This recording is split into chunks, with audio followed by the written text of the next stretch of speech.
Well, good morning, everybody. Good morning, everybody.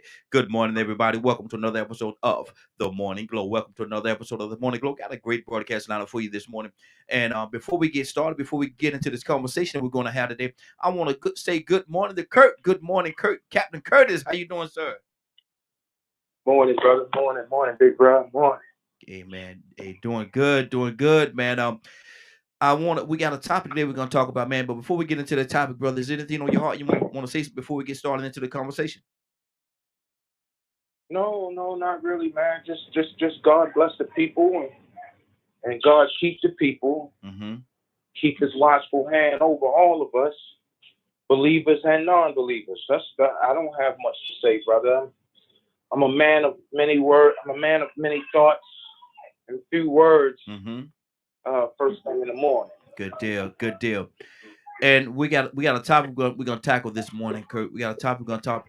We got a topic we're gonna tackle this morning. I can't even get my I'm tongue tied, tongue twisted. Can't get my words right this morning.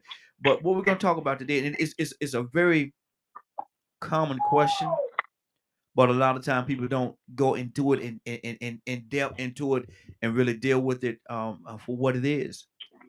And I'm gonna ask you the question, Curtis, plain and simple, man. And you can deal with it from any aspect, because we're gonna go from different layers. But do you, Kurt, do you feel appreciated? Well, that depends on. Oh man, that depends on when you say appreciated by who. Are you saying do I feel appreciated by that's a real wide net to Mm-hmm. cast. But Mm-hmm. just on a level of appreciation as a whole, um, a lot of times I don't. Mm-hmm. Just being honest and truthful, a lot of times I don't. Mm-hmm. Um, Especially given the situation and circumstances that we as African American men face in this country. Mm-hmm. No, I don't feel the appreciation of what's the word I'm looking for, of the masses. Mm-hmm. Sometimes I feel like the only time as a African American man I'm appreciated is when I shut up and dribble. Mm-hmm. Yeah. Come on. Only time I feel appreciated is when my life is all about entertaining Mm-hmm. others. But my life can't be about serious situations and issues. I don't have the right to speak on that. So, no, there are many times I don't feel appreciated. I Mm-hmm. mean, here recently, I felt appreciated, because for the first time, I can recognize as the best at something Mm-hmm. for the first time in a long time. Yeah. And what's shameful about that, Raheem, is I didn't get that recognition in America. Mm-hmm. Wow. Come on. Come on. The UK had to recognize me before America would. But I live right here in America, but in doing what I do, as far as what I love to do, it's not much. Most of our black artists have to create art for themselves. Mm-hmm. Um, and a lot of times we still not recognized. And I hate to say it because I want to believe the opposite. All too often we still not recognized in the industry. Yeah. You Yeah. know, Mm-hmm. unless it fulfills a specific purpose. Mm-hmm. Or it has a specific tone or motive to it. But man, I'm gonna have to come in the studio and sit down with you and talk about it because that would take up the whole show. Mm-hmm. I will tell you something that I saw. I think it was yesterday or day before yesterday at the latest. I was watching. I pulled up an episode of a show that Whoopi Goldberg was on, and actually it was in, I think it was in Great Britain. She had went over there. She was a guest on the show over there, a female's talk show, and and the lady said something. I think it kind of rubbed Whoopi wrong when she said it, but I don't think she had bad intentions. The lady said, "Well, most of the people over here in Great Britain may not know you from The View because I don't know how many people look at it over here, where we are." But she said, "But majority of everybody that see you would recognize you from the movie Ghost." And Whoopi said, "Yeah, a lot of people know me from that movie." She said, "But you wasn't offered the part." She said, "Why wasn't you offered the part?" And then went into the story about how you know everybody wanted that part that she played in that movie. Everybody wanted that part, but she wasn't offered the part, wasn't even considered for the part. And it was only until Patrick Swayze went and he read for the part, and he got the part. But before he accepted it, he asked the people, have y'all talked to Whoopi? Did y'all talk to Whoopi Goldberg?" And they said, "No, no, no, we didn't consider. We got a lot of people that we were actually casting for that role." And he said, "I won't accept this role until I first talk to Whoopi and find out why she won't do this role." Man, that was like, and that's the ultimate appreciation, because they and when they was approached to each other, Whoopi said she really didn't know him like that, but he knew her work. He knew her work. And he said and he told the producer before he even accepted it, he said, "I won't accept it until I talk to Whoopi and find out why she don't want to do it." And they finally met. He said he put it on back burner for a while till he met with Whoopi. Met with Whoopi, and Whoopi said, "I never said I didn't want the part. I wasn't offered the part. I wasn't offered the part at all." And then he said, "Well, do you want it?" And Whoopi said, "Yeah, I would love to do it." He went back to the people and said, "Look here, I accept this role, but she got to, but only if she's in the other role as the person that she played." And Whoopi got the role just like that. Now, Kurt, is that appreciation? I know it's a lot of respect that he had for her, and it's a great testimony to who he was as an individual too. That he would go up the bat for Whoopi like that, for somebody that don't even look like him. But how much appreciation is that, Curtis? That is a great deal of appreciation. And to his credit, uh, God bless his soul, Yes. late great Mr. Swayze Mm-hmm. has been down for the cause for years. I've always believed that that's one of the reasons why he was not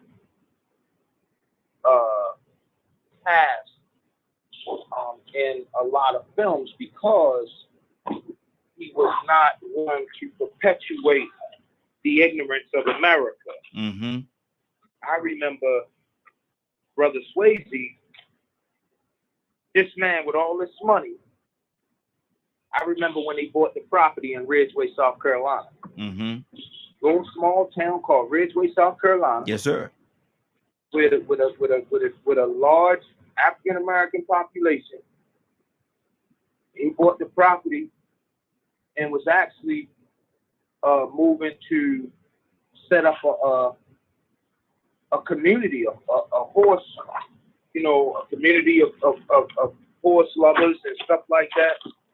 But he bought the property right there in Ridgeway. He didn't move to Lexington around his own kind. Mm-hmm. Yeah. He moved to Ridgeway. Mm-hmm. You know what I mean? So that don't surprise me that brother would speak up like that. That brother was and could have been one of the greatest talents, and was one of the greatest talents to grace a screen and or stage. Mm-hmm. Mm-hmm. Yes, sir. So, greatness will always recognize greatness. Mm-hmm. Say what you want to say about Whoopi Goldberg. Whoopi Goldberg is really talented. Absolutely. We haven't even seen the sister scratch the surface yet. Mm-hmm. Mm-hmm. Yeah. Yeah. Exactly. And see, and a lot of people got a lot of things, a lot of versions of how they really feel about Whoopi. I'm gonna tell y'all something, man. I love the sister, man. I really do. I really do. They say, well, Whoopi this, Whoopi that. Whoopi is an amazing, amazing talent, man. She's an amazing talent, and a lot of people wouldn't expect to hear me say this, man. But I have a great love and respect for that. So I would love to meet her one day, just sit down and have a conversation with her, and and just dig into her brain a little bit, man, because she got there's a lot up there. There's a lot up there, and this other fellow, I'm gonna sit down. I'm really gonna have a conversation with him. We're gonna bring the cameras into the room, and we're gonna have the set up and everything. We're gonna have a conversation. We're gonna dig deep as deep as he'll allow me to go. But this guy named Curtis McNeil. If you know him, tell him I'm looking for him. Huh? If you know this guy named Curtis McNeil, tell him I'm looking for him. Because I want to have a conversation with him. I want to bring the cameras, lights, cameras, and everything, and we sit on the set and we just have a talk. Hey, well, I'm gonna tell you something, man. Mm-hmm. Whoopi Goldberg saved my job, bro. Wow. Listen, I was 15 years old. It was my first real job. It was at the East Hotel. I can't remember the full name of the hotel, but I remember it was East in there. Just started making some money. Back then, the Run DMC levels was in. I still remember what I had on and everything, man. Mm-hmm. I had my earphones on, my headphones on, and I still remember the song that I was listening to. Guess what song it was, Raheem? What's that? It was LL Cool J, the one that said, I'm the ladies' love, legend and lever, long and lean, and I don't wear plepper. You remember that? Yes, sir. Mm-hmm. And I walked in the door not realizing that, when you got headphones on, headphones almost make you howl. Yeah. And I walked in the door, I was working in the kitchen. And I walk in the door and I'm the ladies' love, legend and lover. And guess who was checking into the hotel? Wow. Whoopi Goldberg is checking into the hotel. Mm-hmm. So when I realized that everybody at the front desk gonna stop doing what they doing and they looking at me, I'm like, oh, I'm glad, right? Mm-hmm. And my boss was standing at the desk, of course, because it's Whoopi Goldberg, right? Yeah, exactly. And he's like, oh, Miss Goldberg, we can take care of that right now, blah, blah, blah, blah, blah. And she looked at him and she said, no. Did you not see that young man? He's the lady's love. He's a legend level. One day he will be known. Mm-hmm. All right. And she was like, no. Where does he work? And he said the kitchen. And sure enough, man, she saved my job because that man was gonna fire me, bro. Mm-hmm. Yeah. You was gone. On the spot. Mm-hmm. Mm-hmm. And I didn't know she was checking in. I had no idea. I knew that she was coming to the hotel, but I didn't know what day. They don't tell you that. Mm-hmm. For security reasons. Security purposes. Yeah. They don't tell you that. Exactly. So I didn't know what day she was coming. I was in a good mood, man. I finally had a job. I was making my own money. I wasn't selling drugs to get it. I was able to buy myself. I had just bought that leather coat. Mm-hmm. You know what I mean? And, I had bought me a maroon leather, 3/4 leather, and I had bought me some maroon on white shell toe Adidas. Mm-hmm. So I was, you know what I mean? I was in my Run DMC mode, you know? Yeah. Doing the Run DMC dance now. If I ever get the chance to meet her, you can best believe I'm gonna ask her if she remembers that. Mm-hmm. Exactly. And see that gave you a level. I think. Kurt, what you turn up over there, man? Huh? What you turn up over there? No. That's the heating system, and that's the heating and air system in the in the warehouse. Oh, okay. But that gave you a level of appreciation for her, that she would go out of her way and make sure that you did not leave your job or lose your job at that particular time, And so that takes us right back. That catapults us right back to what we're talking about. Do you feel appreciated? Now, Curtis, as a whole, and we can't say an absolute number, but how many people would you say 1 out of 10 in this day and time feel truly appreciated? Maybe 2. Wow. And what make them so fortunate? Well, God for one, Mm-hmm. and finding themselves in the right place at the right time, and understanding themselves thoroughly. Mm-hmm. Because sometimes the appreciation you're looking for, it needs to come from you first. Mm-hmm. If you can't appreciate you, then you can't have an expectation for others to appreciate you. Mm-hmm. Sometimes, a lot of times we have to learn to appreciate ourselves, even in our wrongdoing. Mm-hmm. That's just my belief. I could be wrong. I'm not always right. Okay. Now let me ask you this. My belief. Now you say 8 of them probably does not feel appreciated, but do you think they know what appreciation is and what it looks like? Say that again. You say 8 out of that 10 does not feel appreciated. Do you think that they know what appreciation is and what it looks like? No. Okay, so 8 out of the 10, so that's 8 left, right? Yes. Uh-huh. Okay, so 2 out of 10 leaves 8. Yes. So check this out.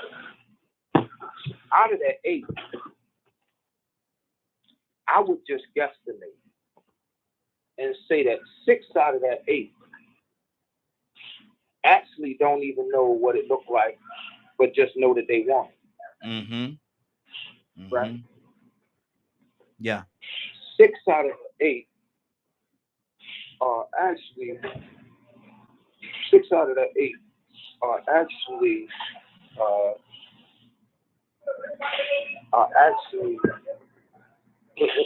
what I'm looking for. Are actually people who looking for something that they already got. Mm-hmm. Okay. Saying Why do they not recognize it?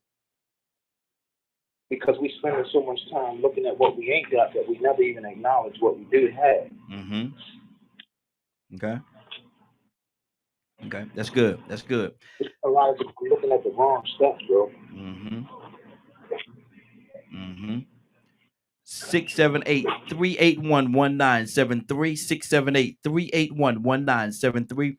Again, 678-381-1973. Asking the question, do you feel appreciated? Do you feel appreciated? Captain Leonard, good morning, sir. How you doing this morning? Good morning, sir. How are you? I'm doing well, doing well. You coming on the video side?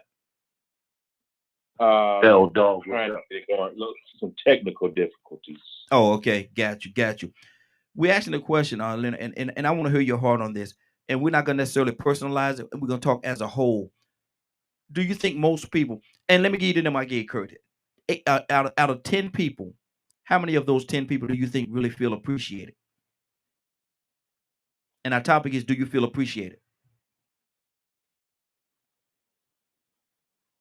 Well, I mean, I guess it depends on what you're doing as well, who you are. A lot of people are single. It depends on who you're looking up for appreciation from. I mean, I have a family, so it's pretty much good, pretty much appreciated. I don't think not looking for it, but sometimes you will wonder if you have certain status, like say for instance, are you appreciated from your family, from your work, from your professional career and things like that. I remember Kurt just speaking about being appreciated by his industry that he works in. Yeah. And receiving an award and things like that. Mm-hmm. So that's good appreciation as well. We show our appreciation through birthdays and things you do for one another. So for the most part, yes. Okay, so you would say, think about it. Would it be half of the people? Because Curtis said only out of the 10, he said maybe 2 feel appreciated. Would you agree with that, or would you go a little higher or lower? I would say 50-50. because Wow. you have some people where one seeking to be appreciated can be a real mental issue. Mm-hmm. In Mm-hmm. my point, some people want a lot of attention. Mm-hmm. So from that point of view, and especially with selfishness, Mm-hmm. you know, you would wonder why are you looking for that type of appreciation? You mean you got to do something first? Are you doing anything? Mm-hmm. You have to ask yourself, what are you doing for anybody? Mm-hmm. And let me ask you this, and the same question I asked Curtis earlier. Do you think most people, if we say it's 50-50, and let's deal with that. If it's 50-50, of the ones that do not feel appreciated, do you think they know what appreciation looks like or even feels like? Or are they blind with Yeah, it? I think they do. Mm-hmm. I think most people do. Mm-hmm. I think most people want to feel wanted by someone or something, or that, because appreciation is a very big word. Mm-hmm. Appreciation has some standards and things connected to it, Mm-hmm. and you usually have to be doing something to be appreciated. Yeah. Yeah. So, Mm-hmm. if you're, say for instance, if you're single, that's a whole different type of appreciation than Mm-hmm. someone who would be married. Yeah. Yeah. Come Do on. you feel appreciated by people you love, people you work with, people you worship with? Mm-hmm. It's such a big word. Mm-hmm. It is. Respected is a better word. Appreciation comes with relationship. Mm-hmm. Okay. Respect really doesn't vary, not like appreciation. Mm-hmm. Appreciation to me has an underlying relationship, some expectations. Mm-hmm. You did something for appreciation. You just didn't show up. Yeah. Yeah. Okay. That's good. That's good. So usually you normally have to be doing something like, say, for instance, what about the person that wants to be appreciated but really does nothing but start mess? Mm. That's your Mm-hmm. contribution, mess. Exactly. Why would somebody appreciate you for mess? Mm-hmm. You see, there's some type of emotion tied with it, or expectation, or responsibility. You know what Mm-hmm. I'm saying? Mm-hmm. Yeah. Absolutely. Absolutely. Let me do this. Let me go to one. We got another caller. Caller, what's your name? Where you calling from? This gonna get good today. It's Tucson, man. Donald Tucson. Good morning. So tell everybody where you calling from. Hey, good morning. Oh, I'm calling from Pascagoula, Mississippi. Donald, and we're not gonna personalize this thing, but if you want to, you I certainly better can. not. But do you feel appreciated? That's our topic today. Do you think if we deal with You 10 know people, what? go ahead. No, hmm, I've gotten to the point, Raheem, from past experiences that I don't even care. Mm. Because is that a good because thing? it's good for me. It works for me because see, I've, I'm learning that people just don't appreciate anything. You do the best you can, and you find out and say you people are like, oh, you be like, no, that Mm. still ain't enough. Mm-hmm. It's on different levels, and I woke up this morning thinking about the thing um, on even with I heard a church member say one time. Well, um, he says, "Lord, bless us that we be more unified." Mm-hmm.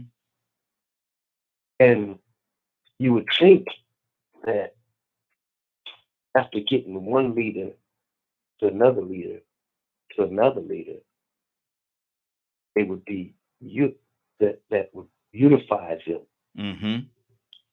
So if they was praying 10 years ago to be unified, or 20 years ago, or 5 years ago to be unified, and you had leader after leader, it's not the leader, it's the congregation. Mm-hmm. That's Where the issue is. so. Yeah. Yeah, that's what it is. Mm-hmm. Just like our and I go way out there thinking that's my problem. Uh, we say, well, we need another president to fix this country.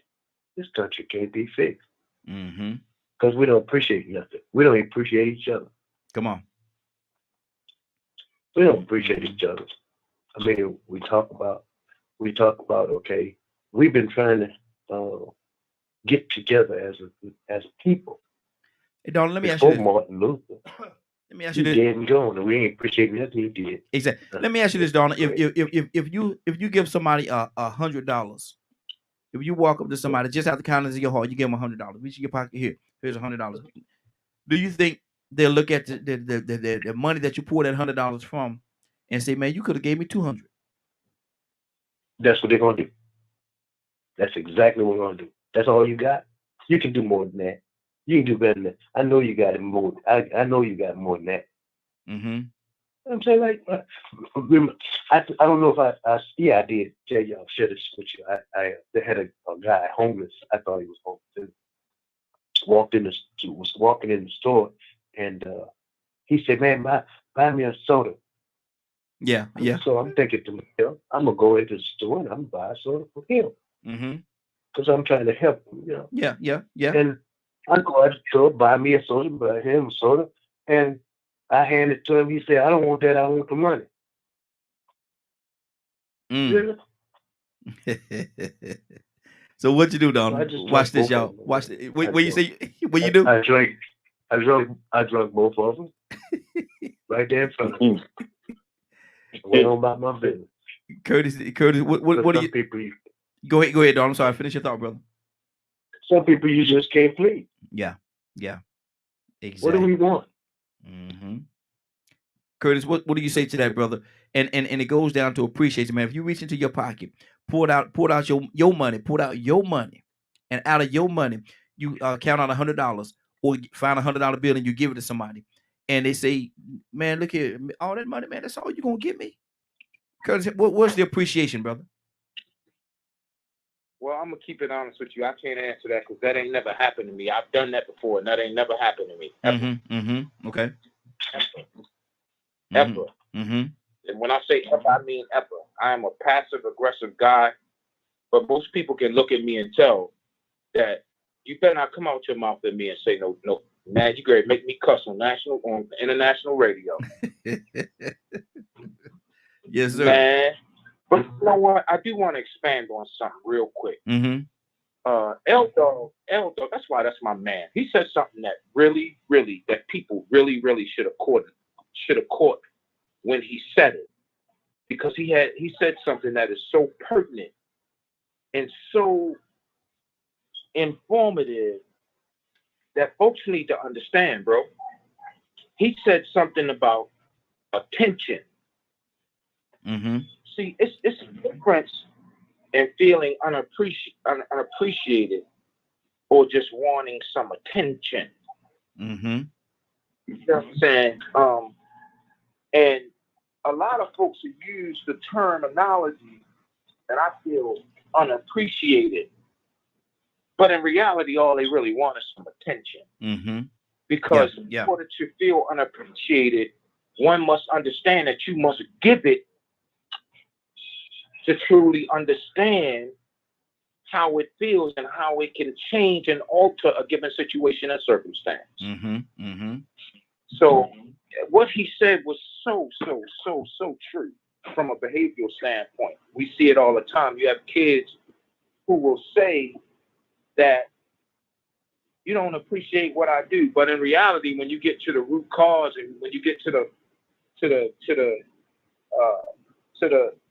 psychology of it all, you find out that this person, it wasn't that they felt the lack of appreciation. They wanted attention. And they were willing to do anything to get it. You understand? So I think the brother said something that really, I hope that it touched home for a lot of people. That's good. That's good. Leonard, talk to me, brother. What's on your heart, man? Because we talking about the appreciation thing, and there's so many different layers to this appreciation thing, man, that a lot of times people don't even really think about. So, Leonard, what's on your heart? Everybody, mute your line. Got some background noise coming from somebody's line. Mute your line, everybody. Yeah, that's right. That's right. Okay. Leonard, I was. It's so. And I appreciate it, Kurt. Good to hear you this morning. It's so. Appreciation is such a feeling, I believe, that really warrants a lot of study and meditation. Come on. Because it is, and I'm saying this because I've been thinking about it for the past few days from the Father's point of view. And how you have children, and despite your providing everything for them, you should not be looking for appreciation. Wow. Because you'll find yourself left out to dry. A lot of times it is, that's one emotion, I believe, that is like a fire starter. Okay. And it has a lot to do with, it's almost as strong as the theory of attachment. And if you don't receive this attachment at childbirth, it almost is a window that you will have problems in the future.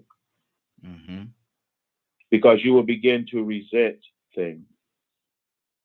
If you're not receiving what you believe to be enough appreciation, it can become something so vain.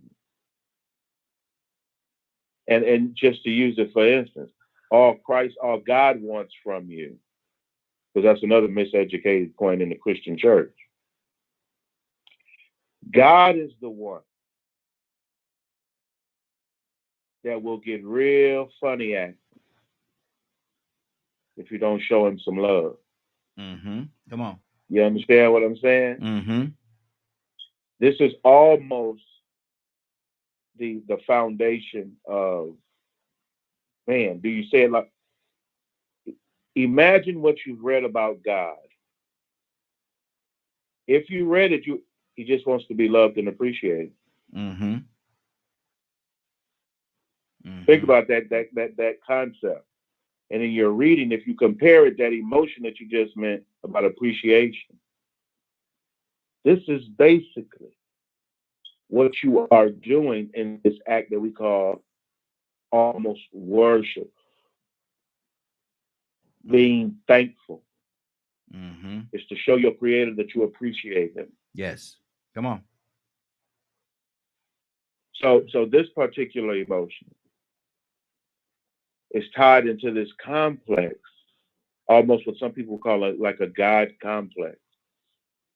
And as created as gods from your Creator, you have a tendency to get very wrathful if you don't feel appreciated. Even from little children, if you harbor these feelings, it can turn to rage. Excuse me? It can turn to rage. Yes. Wow. Yes. Because of the resentment, we've read about it. Because you didn't do this, I'm going to flood the entire earth. That's why when you mentioned it, and I think I even read the title a day ago when you first published the list. Yes. And I was like, boy, that's going to be a rough day there. Because appreciation isn't just, click by night thing. Yeah. It's a deep-seated need sometimes. And you got to check it. See, that's very interesting, Leonard. That's very interesting that you said it's a deep-seated need, and I agree with you 100%. But not a lot of people look at it that way, though. A lot of people don't look at, because you could do something for somebody, And I don't recommend, I do not recommend doing something expecting something back, or even expecting for them to acknowledge that you did, or whatever the case. Do it because it's something that you know it's the right thing to do, and it's in your heart to do it for a person. But on the other side of the coin, if sometimes people do something and they're looking for that appreciation, thank you, brother. You know, you really did this. Go out there and tell everybody what you did for them, and all. They're looking for that, and that's how they get their gratification, if you will. And see, this is vain. Yes, it is. Very, very, very. So, like, I know Cassandra. I thought about, Cassandra and things like that. How they give, fight, fight, fight, fight, fight. But it's not to get an award. Yeah. But you want to hear "well done" by your Creator. Exactly. Some people have that high of what you see. If you can get to that level, that is almost the epitome of a good Christian. Because what is very valuable is it's free. Yeah, you can be saved and everything, but Abraham was called God's friend. Yes. It was so to the point that him and God was so close, and God was blessing him so that even the people around him saw it, and they said he was God's friend. Yes. Like I said, people have a problem when David was a man after God's own heart. Yes, sir. But we know how much hell David could raise. That's good. So a lot of people don't want to look at it that way. Absolutely. You want to be praised and worshipped. And this is where idolatry comes from. Come on. Because you begin to become a person to want to be praised and worshipped. Yeah, exactly. And quote unquote appreciated. Yes. Yep. Appreciated is a crazy word. Yeah. Very complex word. But see, again, people don't look at it. They far too often, Leonard, and I'm going to go to Donald, but far too often people look at that thing only on the surface. They only look at the surface of what appreciation is and what it do and how disruptive it can be. Appreciation and the desire to be appreciated could be very disruptive. Yes, indeed. On many levels. Yes, sir. It's like attachment. As Herta probably tell you. You can tell people who didn't have a good relationship with their mother. Yeah. Never felt appreciated. Who didn't get enough hugs. Yep. You know what I'm saying? Didn't get enough hugs. Wow. Human beings are funny that way. Absolutely. It'll mess our whole psychology up. See this, and I could tell already, man, that this topic today is gonna be real therapeutic for a lot of people that's listening in, man. Maybe even for us, but it's gonna be a very therapeutic for a lot of people. Donald, what's on your heart, brother? Talk to me. I got some issues. Oh Lord. And I like this thing. You might have to come back. I might have to come back to you. Because I got somebody. I hear them knocking, but they can't. Yeah, I got you. Curtis, talk to me, brother. Kurt, you there? Oh, we lost Kurt. We lost Curtis. Okay. Oh, okay. Yeah, we just lost Curtis. So, Leonard, let's go a little deeper because Donald, he said he got an issue going on right now. He need to take care of something. He's actually at work. Oh, I thought he was going to talk about something. No, Donald, you was going to talk about something, brother? Oh, yeah. Yeah, I did, but I think that went away. Okay, go ahead, brother. Go ahead. Let me throw this out here. If you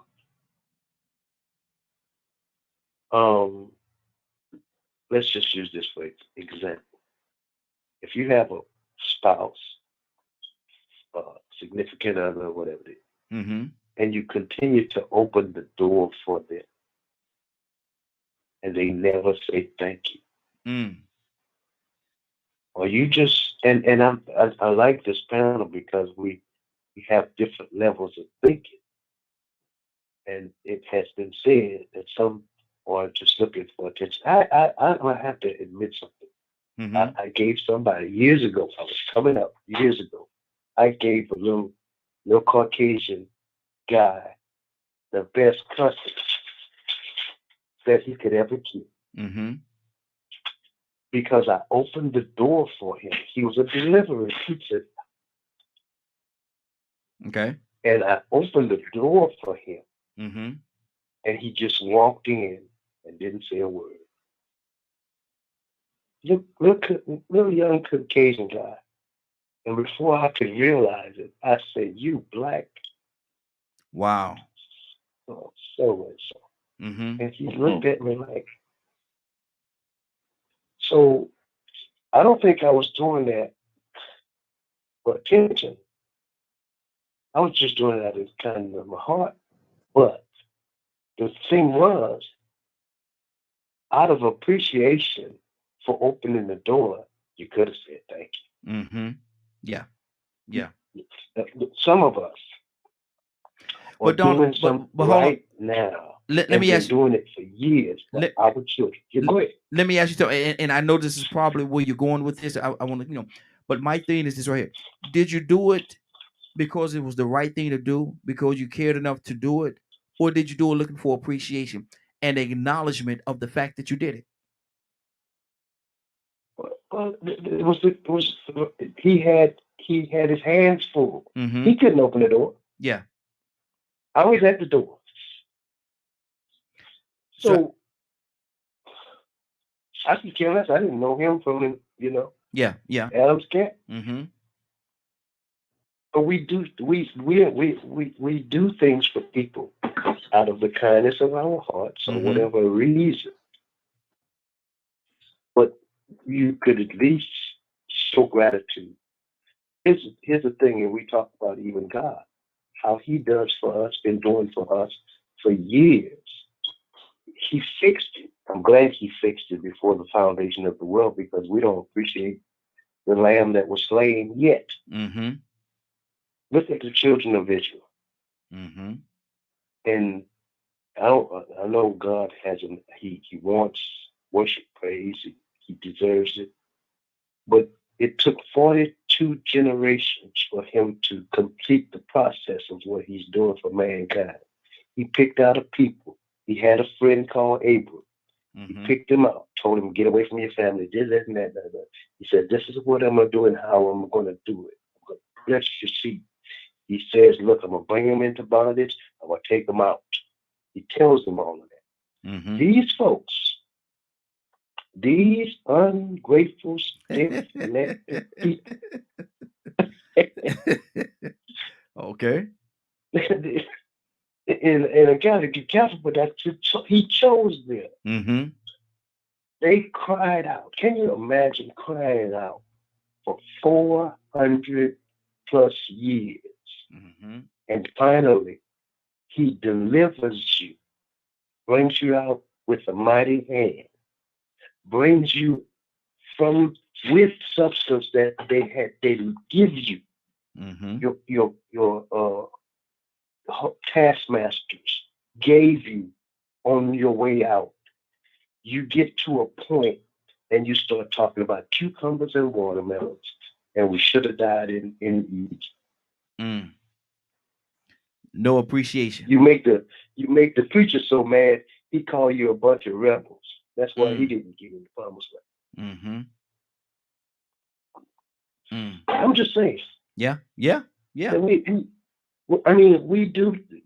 We got people. We got some of us are doing for our children right as we speak. Mm-hmm. We've been doing it for years, and no matter how much you do, they say still. I'm a. How do you say that? You what you need, and you borrow for what You Yeah. you spend your money for what you want Mm-hmm. and borrow for what you need. Exactly. Exactly.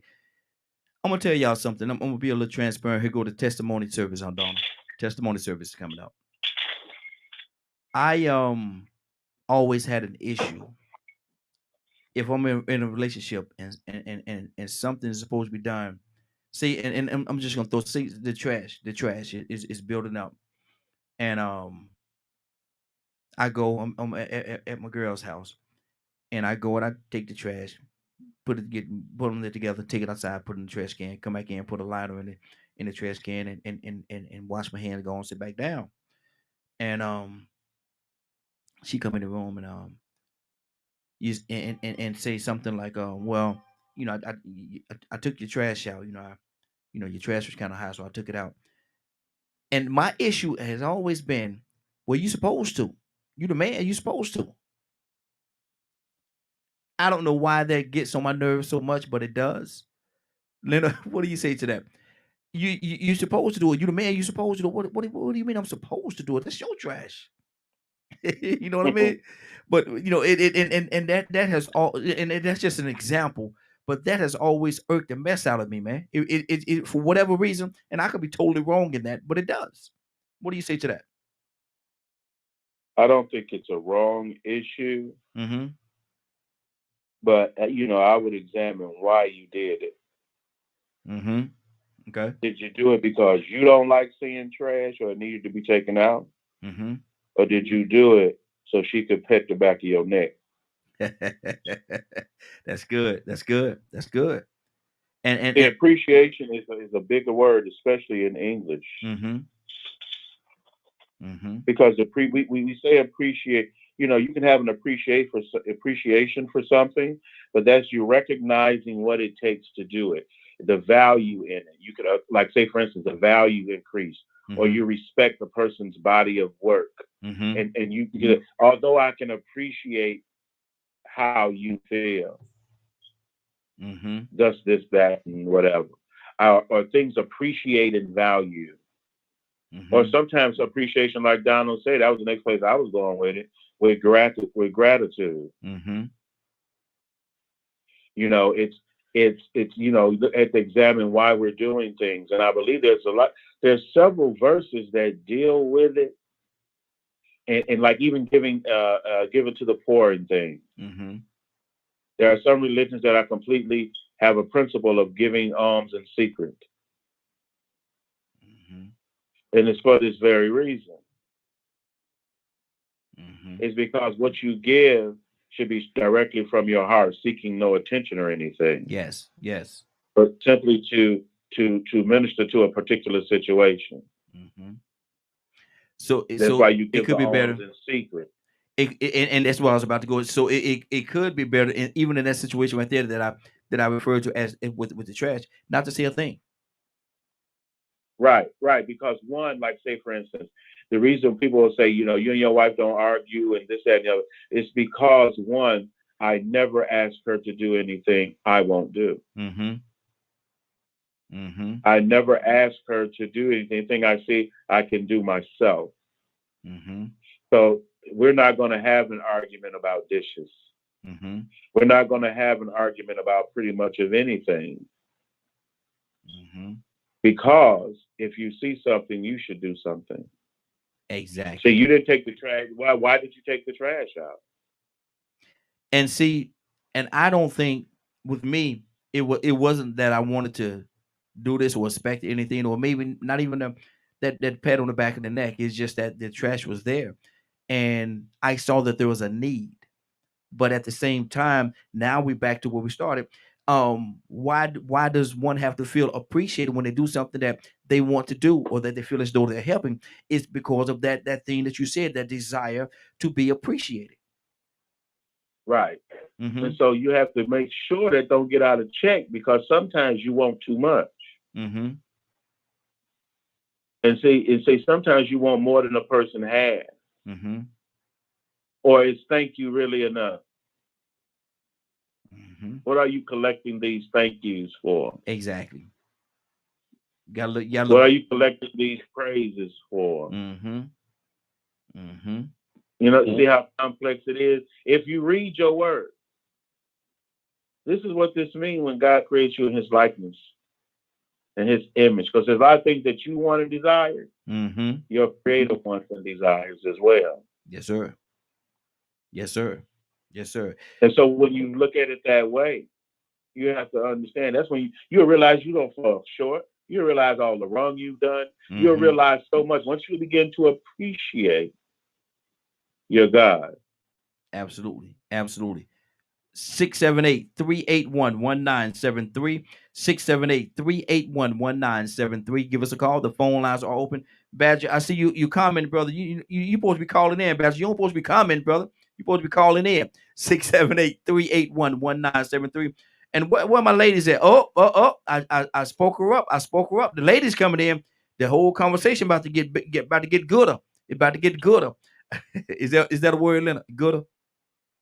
I don't know. I'm gonna let somebody else. I'm gonna let somebody else use it first. It's getting gooder and gooder. It's getting gooder. But listen, we got a caller. Caller, what's your name? Where you calling from? Now, who specifically are you asking for on the line? Specifically, now, not specifically. Who specifically do you think is on the line? Because right now, he told you with the T, y'all. There you go. Toya with the T. Toya with the T. Toya, look, this conversation is getting gooder and gooder. And, you know, that's a word. That's a word. That's a real word. But listen, we're asking a question. Yeah. And I want to hear from your heart because we got the fellas on here, got the bros on here, and it's good to have a young lady's perspective. Do you feel appreciated? Oh, wow. I tell you, the topic just gets gooder and gooder every time. Come on now. Come on. Well, you know, being the goodest person that I'm is, I mean, hey, you know, you can't always look at what other people take as appreciation. You know what I'm saying? That's like getting mad at the baby. When you pass in the bottom, the baby snatch the bottom, put the bottom in my mouth. Oh, you ain't say thank you. And it is what it is. The baby's hungry, honey. The baby ain't think about saying thank you the same way, you know. It wouldn't faze you with somebody else the same way. You can't just be personal, you know. But, I mean, hey, man, I don't think appreciation is shown the way we should or probably the way we want. It don't necessarily mean you're not appreciated. You know, I think it's when we feel unappreciated a lot of the time. But being honest, I think that sometimes our expectations are a little bit out of whack too. You know what I'm saying? We got different things. You know, you want the red carpet rolled out, but you ain't got nothing but black feet going on. Like, I mean, I'm just saying. You know, but I think it's all about perception, because it is what it is. If you need help, you sick, you might not feel well, you probably can't say thank you. But I think the point and the moral behind what I'm doing is what gauges my appreciation, not necessarily what the other person received. Okay. Now Leonard brought something to the conversation as well. He said that he said that a person's desire to be appreciated is a very powerful and driving force in a lot of our lives. What do you say to that?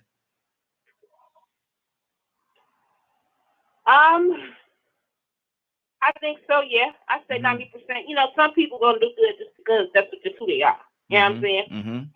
But I do think that 80% of the things we do, it is about how we are received from what we do. You know, I mean, there's some people who, you know, I mean, you're just gonna do what you're supposed to do. You know, you're just gonna say, you know, thank you. But yeah, I think we are driven a lot by appreciation, you know, especially the older we get. You know what I mean? But driving force, 90% of the time, I can say so, because we all want to feel appreciated. And just look at your specialists. Specialists tell you, man, when people like you, they're going to do better. You know what I mean? When people like you, they're going to be able to get something from you or buy something from you. So just looking at studies, you know, in history, I think there can be some truth to it. Okay. Donald, what do you say to that, brother? What's on your heart? Oh, so many things. So many things. When you look at the appreciation, you say to esteem or value highly, Mm-hmm. to set a price to what? Let me just say this. If I work all week long, I'm going to say two things. If I work all week long and do a good job, Mm-hmm. and by Friday, they don't have my check ready. Mm-hmm. And don't say you did a good job. Even if they don't say you know, every once in a while, we want to thank you for your service. Mm-hmm. But what is that all about? But here's another thing. All of you, Toya, Leonard, Raheem, if your spouse or you as a Mm-hmm. spouse Okay. would do everything that you supposed to do as a spouse, Mm-hmm. to the point that you give your all and the most delicate parts of you, and and there's no gratitude shown whatsoever. Mm-hmm. Mm. Would you continue? Would you continue, See. or would you feel a lack of appreciation? Mm-hmm. What would you do A lot of people, if you it will go waver. ahead? It will waver. A lot of people would waver away from it because of the fact that they're not getting that acclamation that they think that they really need. And Why? because again, appreciation or the desire to be appreciated will supersede what they're doing and the desire to continue to do what they're doing. Okay, so let him throw us out here. I'm gonna get old ugly. We grown folks, put your children out. Okay. Come on. If you y'all go and y'all have an intimate night and it's just you laying there and you just have a fabulous time. And you Mm-hmm. said, I done my best at this. Yeah. And they just get up and they just go. They just get up and they just go and they don't even kiss you goodbye.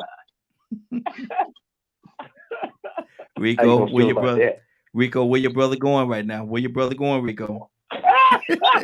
Rico, where your brother going? Feel about that?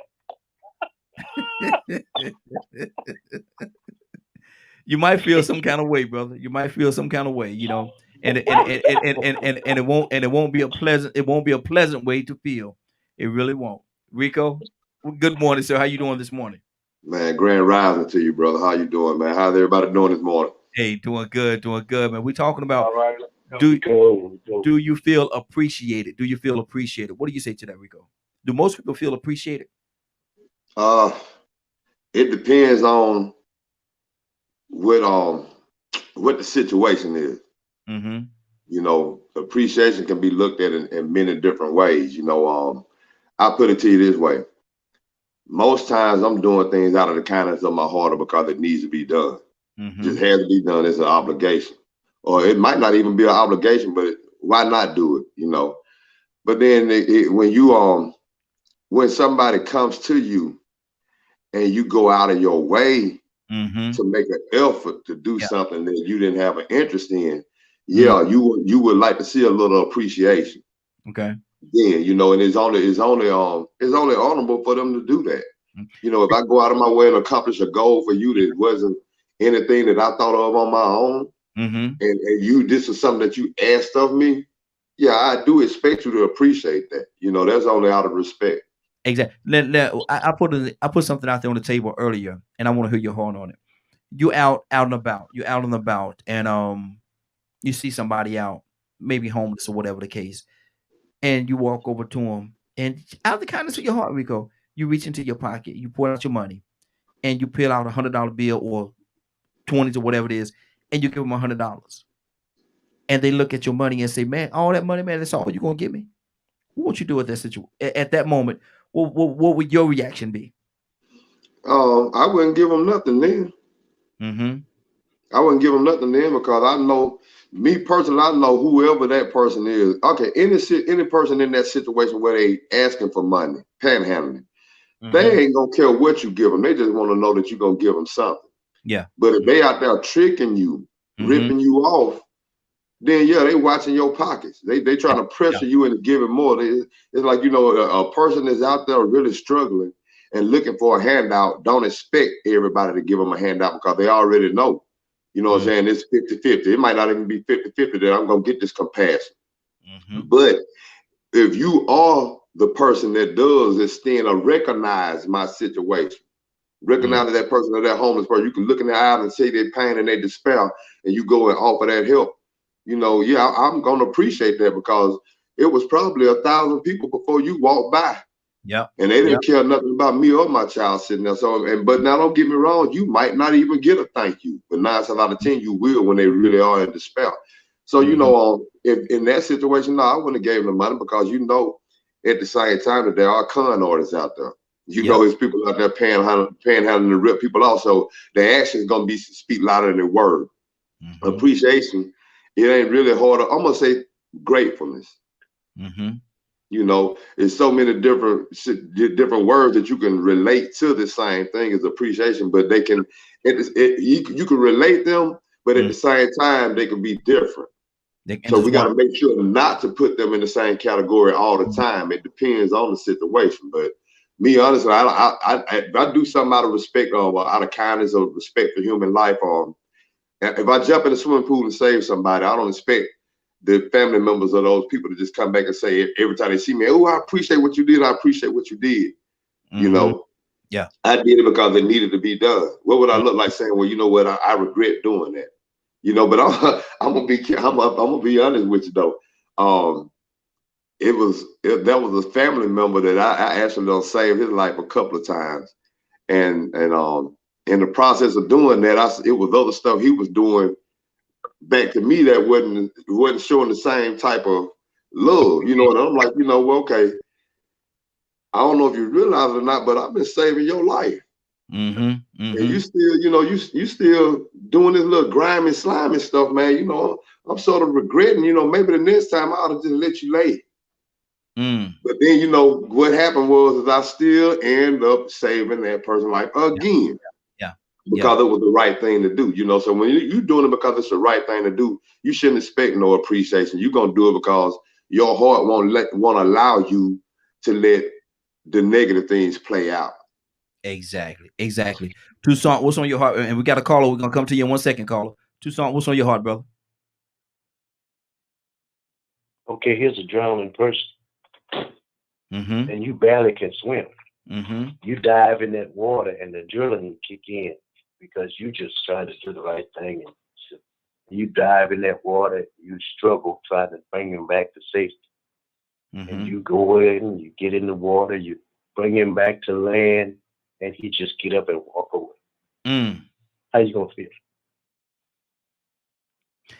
You soaking wet and almost dead yourself. At least I saved him, and I didn't watch him die. Yeah. See, you just gonna feel good about yourself. Well, you should feel good about the fact that you saved someone's life. Now, I know our conversation today is based on appreciation, and you would want to have some level of appreciation that person appreciated the fact that you even took the time to save their life. But if they select that they don't want to do that, you know, I don't know if it should minimize. I don't know if it should minimize what you did. How about this then? How about this? If you go back and then you save his life, and then after you get out there, you jump right back in that water. Shoot, okay, he in trouble now. He in trouble, Donald. That's just what it is. Toya with a T, what do you say to that? You jump in there, you save and mess up your hair, your clothes and everything. You pull them to safety. And as soon as you get them out there, y'all look at each other and that joker jump right back into the water. Oh, that's deep, man. Let me tell you something. You know, I come from a different place because I lived that life of suicide. You know, I remember when I was driving in New York, one of the Beacon bridges would always have cars parked at that bridge. And when you drove by, you knew what that meant. You know what I'm saying? You need somebody jumped off. There was even one year where the whole lake froze up, and when the person jumped, they hit ice, man. So I kind of understand what it is, but that's, for me, that's not a moment where I can say they were unappreciative. You know, because I understand that side of suicide. I understand that angle on why they feel like that. So if I was to jump in there and get somebody and pull them out, I would have to have encouraging words and be understanding that they're in a very sensitive place that they want to kill themselves. So to go and jump in there and pull them out and them jump back in, I mean, hey, I'm going to go in there again. You know what I'm saying? I'm going to talk to them. It ain't that bad. I done been there.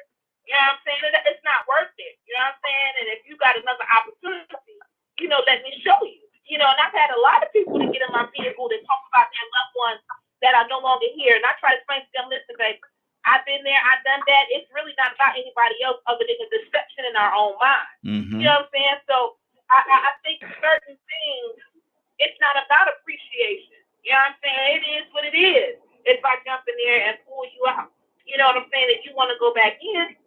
But I think it's my job, with all of my knowledge and what I know, to do the best that I can. And it's nothing, you know, whatever consequences happen after the action that I make, it is what it is. So it's not, I think the problem is we're looking for appreciation when the Lord said we should do things with cheer. We should do things without looking for something back. You know, and when it comes to saving a life, that's not a simple situation. You know what I'm saying? Now, I give you $50 and you don't say thank you.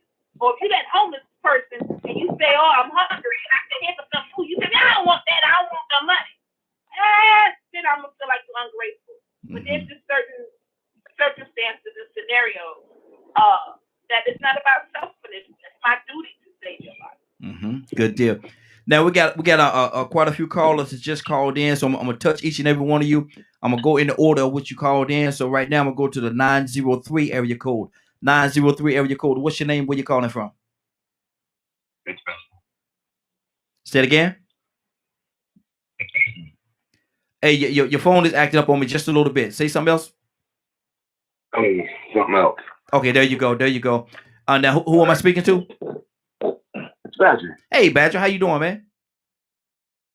Pretty good. Good. Mind if I take this conversation a little bit deep? Yes, let's go. Let's go. Sweet. So that person that brought up the scenario about barely being able to swim, jumping in that water and having that adrenaline kick in. Couldn't one perception be that that's God's way of appreciating you by giving you strength to be able to do what you're doing? Yeah, could very well. Absolutely. Absolutely. So to me, appreciation is a matter of perspective. To be able to have that little bit of money to be able to offer to someone that supposedly is in need or that is in need. Holding a personal thing against them is, in my opinion, selfish. You know, no, you haven't walked in their shoes and know why they're doing what they're doing. Okay. Why not look at the appreciation of what you are able to do? But Badger, if you jump in the water, you save them, get them on land, and everything is fine. You know, you smile at them, they smile at you, and then jump right back in the same water that you're saving them out of. How would you feel about that? I'd jump back in and do the same thing. Okay. That's good. I'm weird. How about this? Can I say something right here? Yes, sir. Go ahead. What if he says, you know, I could swim? I couldn't tell. I said I couldn't tell because you was struggling. You was having a hard time, there, partner. You was having a real hard time. Let me go to my next caller. My next caller is from the 256 area code. 256 area code. What's your name? Where you calling from?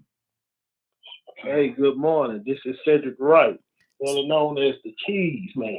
The Cheese Man. I heard you. So we're gonna call you the Cheese Man. So Cedric, let me ask you this question, brother. Do you feel appreciated?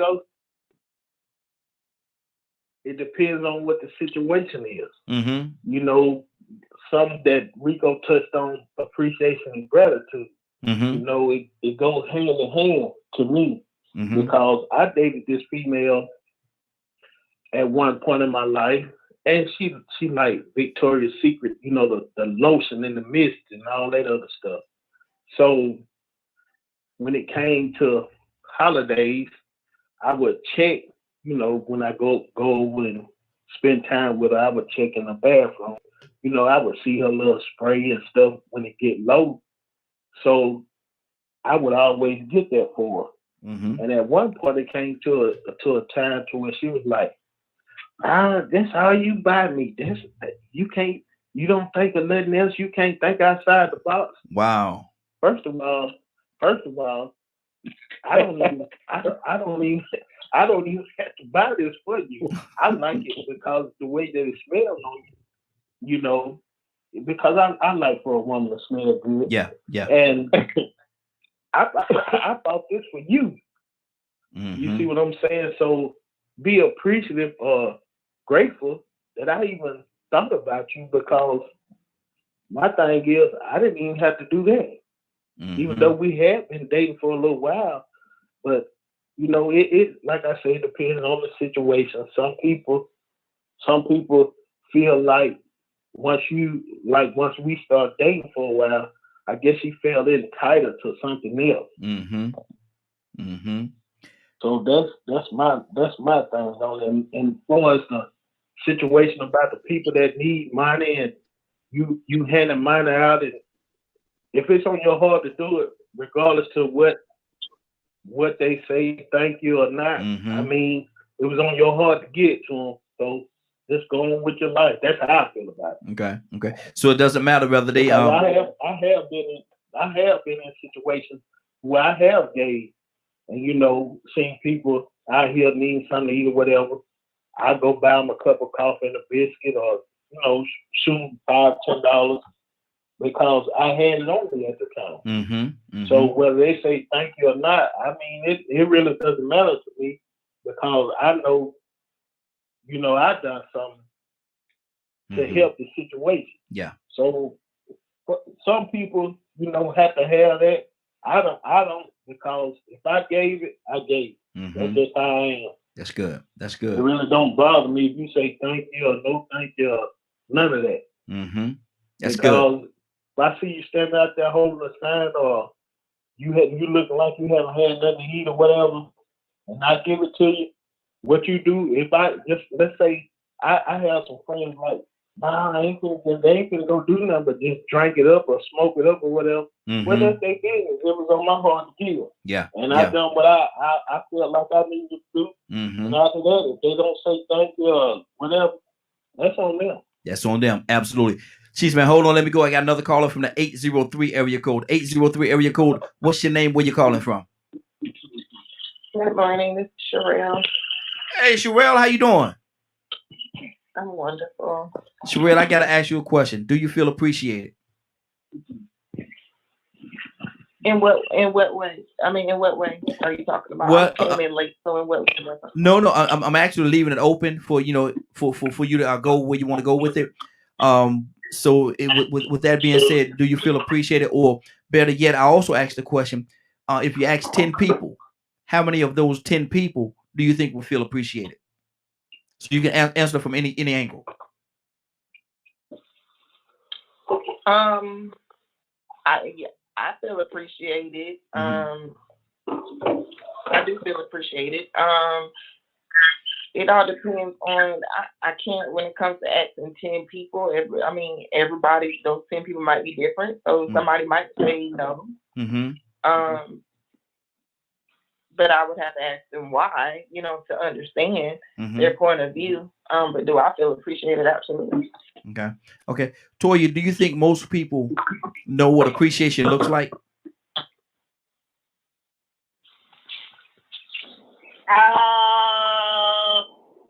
Hold on now. I'm a woman. Hold on.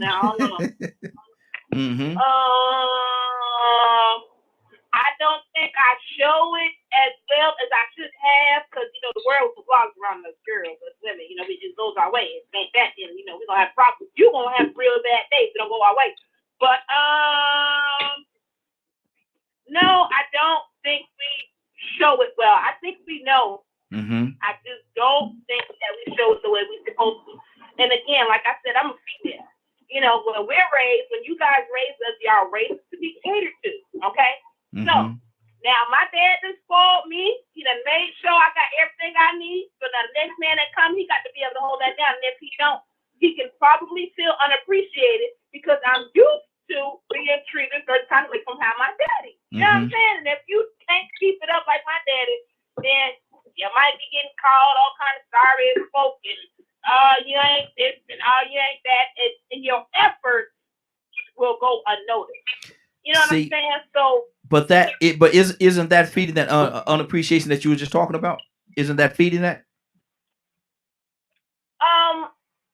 Well, again, because let me tell you something. At the end of the day, we notice their appreciation even if we don't show it. You know, just like a man with a wife and kids. You might not be home all day, and you might take for granted that her being at home with the kids is a lot of work, and she might feel unappreciated. But at the end of the day, you do appreciate it, but you probably just don't show it that much anymore. You know, you get comfortable, you get used to people, and not nothing, it becomes a way of life. You know, so I think that it's not that we don't appreciate it, because as kids we appreciate our parents.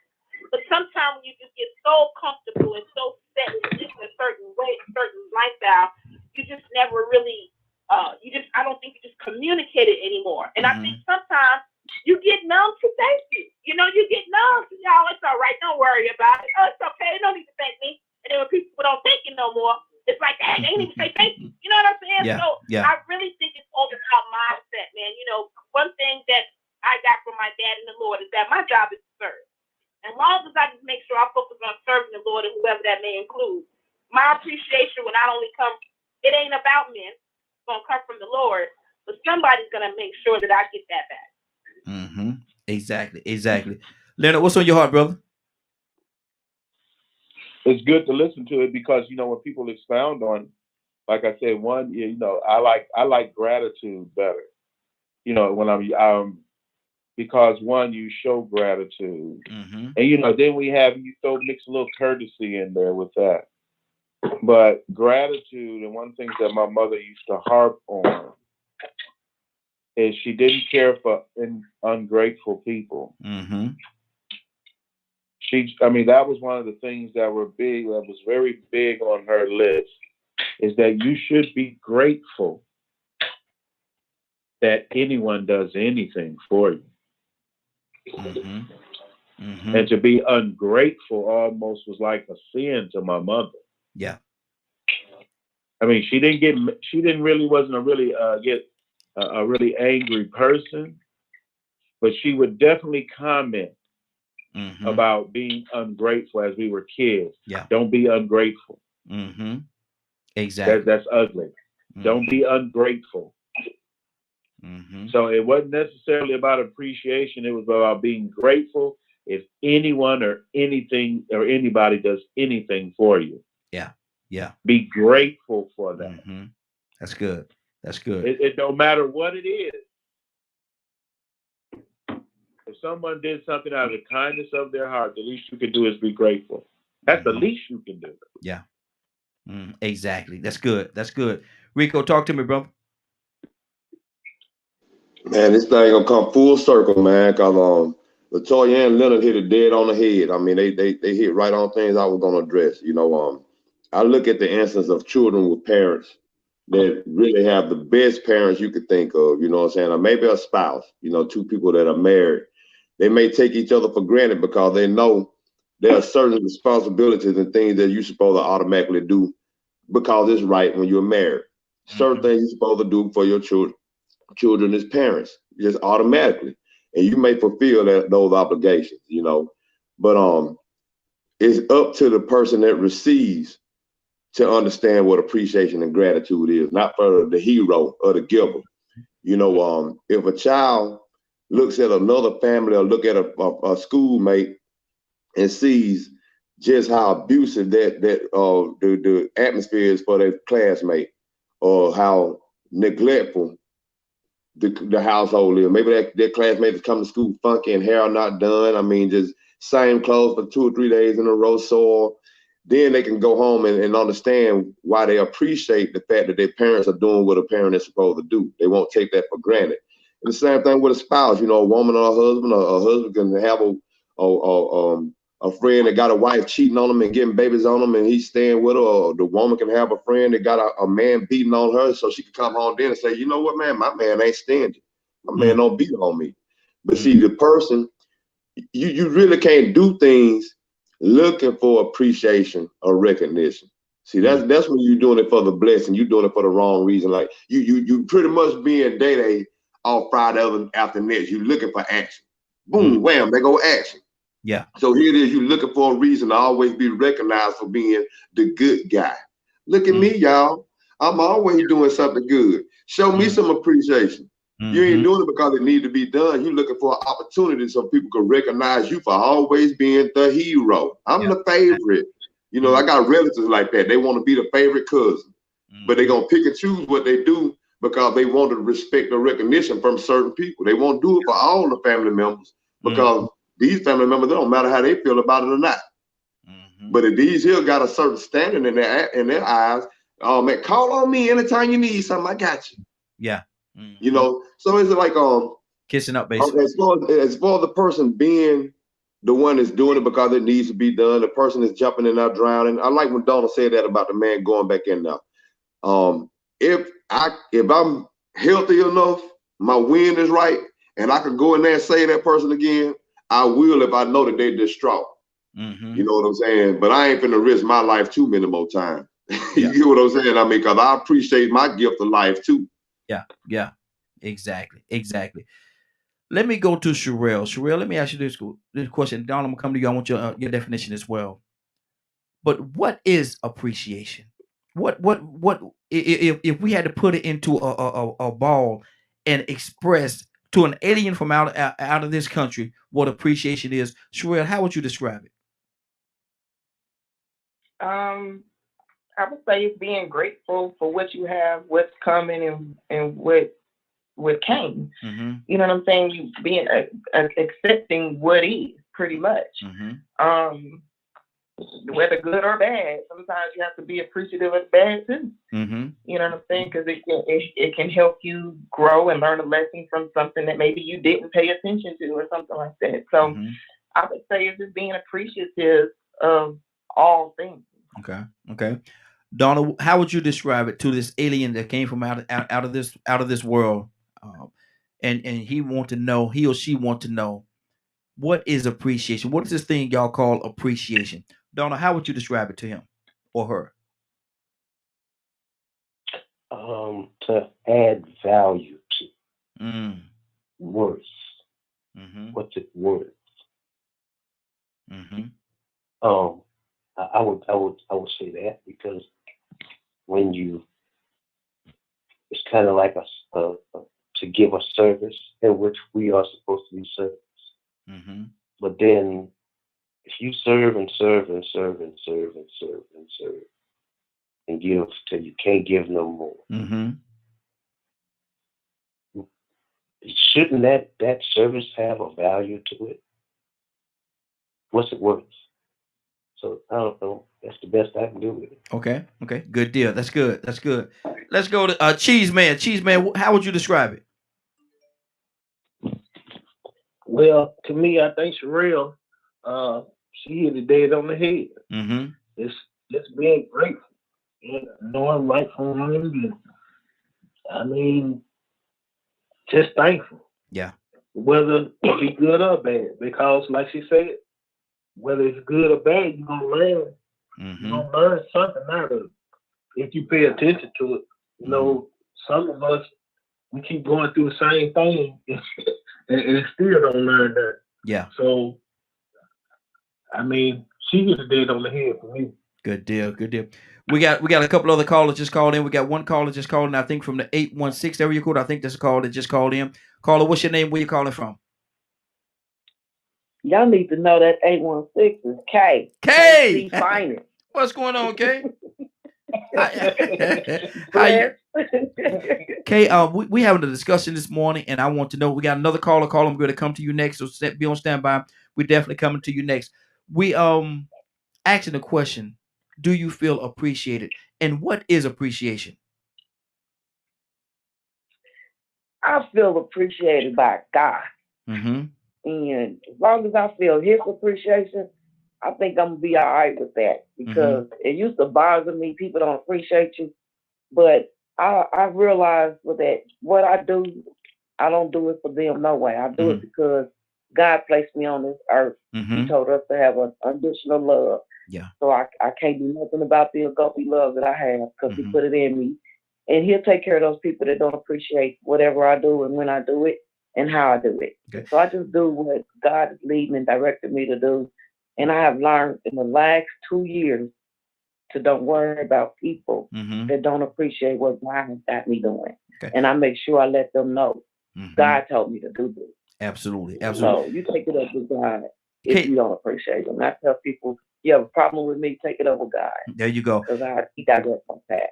Okay, let me ask you this question, because you said something just now. You said it bothered you for a long time. It bothered you that people did not appreciate. If I could ask you to put that, the way that you felt, into words, how did that feel?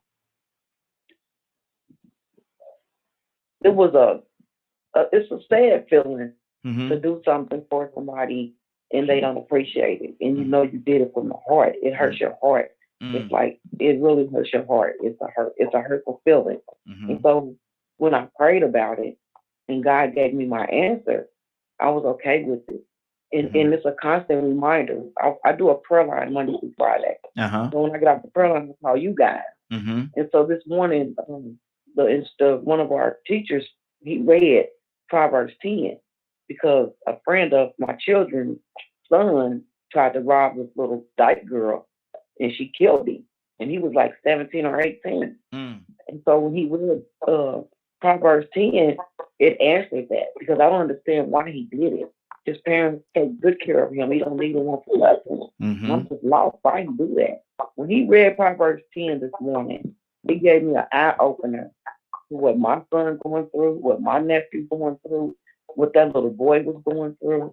It was just an eye opener what the world is going through, period, right about now with our youngsters. And so I was like, Proverbs 10 is something that I'm gonna take it, print it out. I'm gonna put it on Facebook, Instagram, and I'm gonna put it as a screensaver, and I probably put it as my cover thing, so that people can get it into their head. Turn back to the word for your comfort zone and to redirect your children. Because when I tell you God has redirected my son at 35, He's redirecting him, and I can see it. And not only do I see it, I feel it. So to be unappreciated, it's a hurt feeling. But when you know God, you don't even worry about it no more. So it's not even a worry no more. I'm not hurt no more or anything. Good deal. Good deal. Cassandra, good morning, young lady. How you doing this morning? Good morning. How are you? I'm doing good, doing good. I'm not even gonna call you the name today. We're gonna let it pass by today. We're not gonna do it. But Cassandra, I know you do a lot in and around the community for a lot of people. What does it mean that you are appreciated, and do you always feel appreciated? No, I don't have to really feel appreciated. It would be good, but when we do it unto the glory of God, we're not looking for that. So we're not looking for the recognition. We're not looking for somebody to say, "Oh, thank you." So no, that would be nice for people to just say thank you. That would be nice. It's been times that I've done things that people didn't even say thank you, and you know, it sort of pinched a little bit. But over the years, because I'm a giver and because this is my ministry, it's ministry for me. It's not just, you know, something that I do occasionally. It's an everyday thing. I've learned to not worry about people patting me on the back or saying good job or feeling appreciated. I can't. You would hurt your own self if you waited for that, especially if it's your ministry. Exactly. Rico, talk to me, brother. You know, this is one thing that lets me know that reasons matter. You know, the part of the section of the United States you live in, man, is very important. Now, I'm gonna throw this word courtesy in there. Courtesy. And then I'm gonna throw in the word Southern hospitality. Now you put them two together and then think about what you said with appreciation. When I first went to New York, I remember I was walking around that, man, and I was just being the biggest country bumpkin you could think of, man. I didn't realize that everybody in New York didn't have time to think about how the next person felt or what the next person was doing. They were concentrating on them. And they were so opportunistic that they had to get through that turnstile in the subway or get in line for that bus in Times Square because there would be so many buses lined up that you had to move fast once you found out which one you got on it. So it wasn't no courtesy involved. They didn't have time to be courteous in New York because things moved so fast. But when I first got there, man, it took me about 2 weeks. I was like, you know what, man? I ain't never got to come back here. I don't like this place. These people here, they rude. Screw New York. Yeah. Everybody talking about they love it. Screw New York. And so I went to tell the different people. They're like, you from the South? I'm like, yeah. And what happened was I opened the door for somebody. I opened the door for somebody. I could have went on out the door myself first. But I saw them coming up. I said, well, I'm going to open the door for them and let them come in. Thinking they're going to hold it open for me so I can go around and go out. No, you didn't. They opened the door, walked on in and walked on past me like I was supposed to do it. I'm like, man, so you ain't going to say thank you? So, you know, that's when I realized it. I said, you know what? That's just Southern hospitality. Yeah. I'm expecting the courtesy of saying, you know, I appreciate you hold the door open for me. But they didn't have time for it. So I said, you know what? I like this. Now I could just worry about me. I ain't got to worry about holding the door open for nobody. I could just move and bump people and whatever. Don't say excuse me or nothing. But, you know, with that being said, you lose a little compassion. Yeah. You see, courtesy is a two-way street. You know what I'm saying? Not only does it show the person that did the deed that you appreciated, but it lets them know that if they went out of their way to do this, because you didn't have to do this, you know what I'm saying? It is recognized. So I mean, you know, we don't get me wrong now. If we are out here doing it, looking for everybody to say, "Hey, once again, you the man." We're doing it for the wrong reason. You're doing it for attention. You know, you want to be labeled a hero. I'm the top guy. You know, but I'm gonna go back to I thought about something Cheese said earlier. You know, when he said that about the Victoria's Secret stuff and the Bath and Body Works. A lot of times the women will feel that way because subconsciously they thinking he bought it for me to put on me for him. So he really bought it for him. And I ain't gonna lie, because I love that green apple. Man, I swear I used to buy it for the women too, but don't put it on for nobody but me. So I really was buying it for me, and she knew it. She was buying it for herself. She fall for it, Cheese. It's almost like for somebody for your girl's birthday, you buy something for the kitchen that she gonna use. She know you like to eat. Hey, baby, I bought you some ribs. Wow. Raheem. Yes, sir. There's also, you know, and I was waiting for someone else to bring it up, and Rico just caught with Cheese's example, right? And it was just funny to me because women are different with that type of thing. Yes. And it's just like women examine everything like that. Whereas if you give a dude something, it's just a great gift. Yeah. But a woman will break it down as to why you doing it, what you do it for, and everything. Wow. And when Cheese was giving his, because I'm gonna tell you, I'm gonna be very transparent. Donald? That's what attracted me to my wife. Before I even saw her, I smelled her in the room. Yeah. And I have been very big on scent, right? So when Cheese was saying that, it is so natural for me. If I was to meet you and I wanted you to smell a certain way, I bought the things for you to wear. Yeah. Or I let you know I love the way these smell. Or that this drives me insane. Hint. If when you wear this. Yeah. Exactly. You know they had a sale on Bath and Body Works. Hey, Rico. I told my wife one day they need her macaroni and cheese. Lord, my goodness. They need it. K, say it ain't so. K, say it ain't so. We don't buy stuff for y'all, for us, do we? Y'all don't do what? Yes, yeah, y'all do, definitely. Yeah, y'all do. I don't want no two Most definitely. Get that up out of here. Raheem, can I come in, please? Yes, sir. Let's K finish. I'll come back to you next. Go ahead, K. Let me tell you what I did. That's where we come in at, and we got to be smarter than that. Because I done had a guy to buy me some stuff, and I'm gonna wear this for you. Yeah, right. I'm not gonna wear this for you, but when I do wear it, you bought it. Do you even know what fragrance I have on today? I don't wear it when they buy it, but I wear it to see if they even know what they bought. Wow. Yeah. Go ahead, Donald. I transparent. We be being transparent. Uh-oh. This is my confession. It was a certain holiday or birthday or something, anniversary or something. I went out and I bought a basket. I put the stuff in the basket. I made it.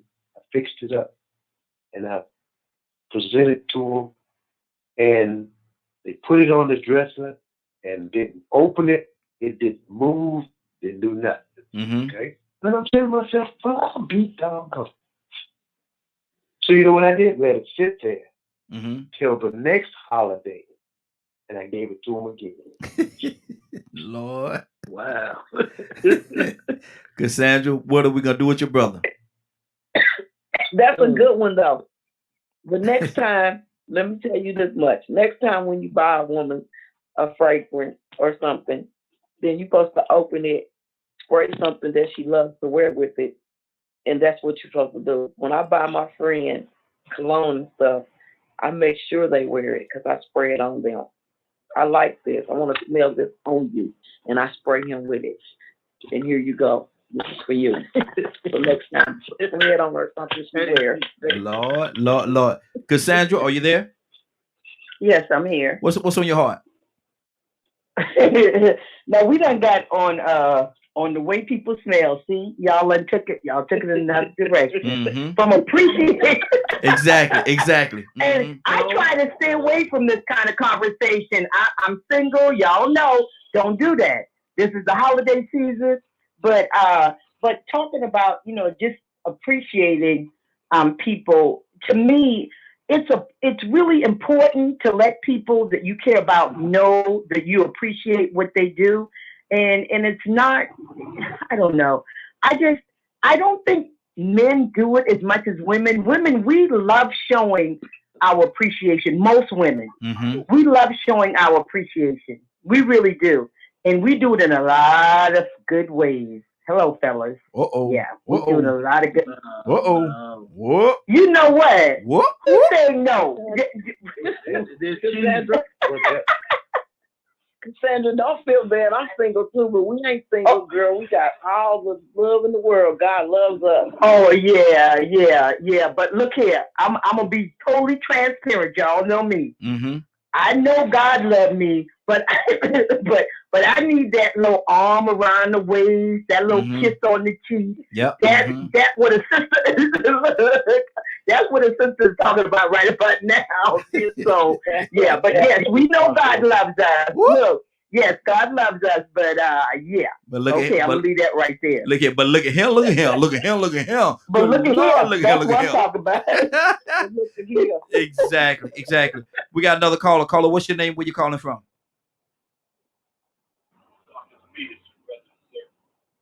Pete, your phone is real low on this, brother. I can barely hear you. It's real faint. Real low? Can you hear me better now? I can hear you a little better. Yeah, we can make out what you're saying now. Good morning, sir. How you doing this morning?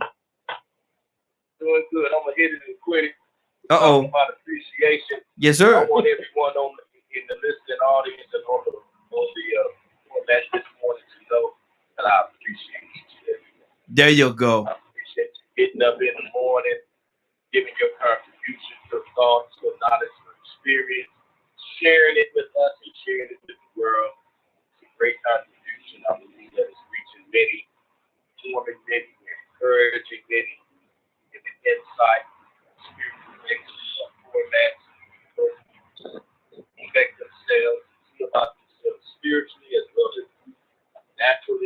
Just know that I, your brother and servant, greatly appreciate each and every. Praise God. Appreciate you too, brother. Definitely appreciate you as well. Badger, what's on your heart, brother?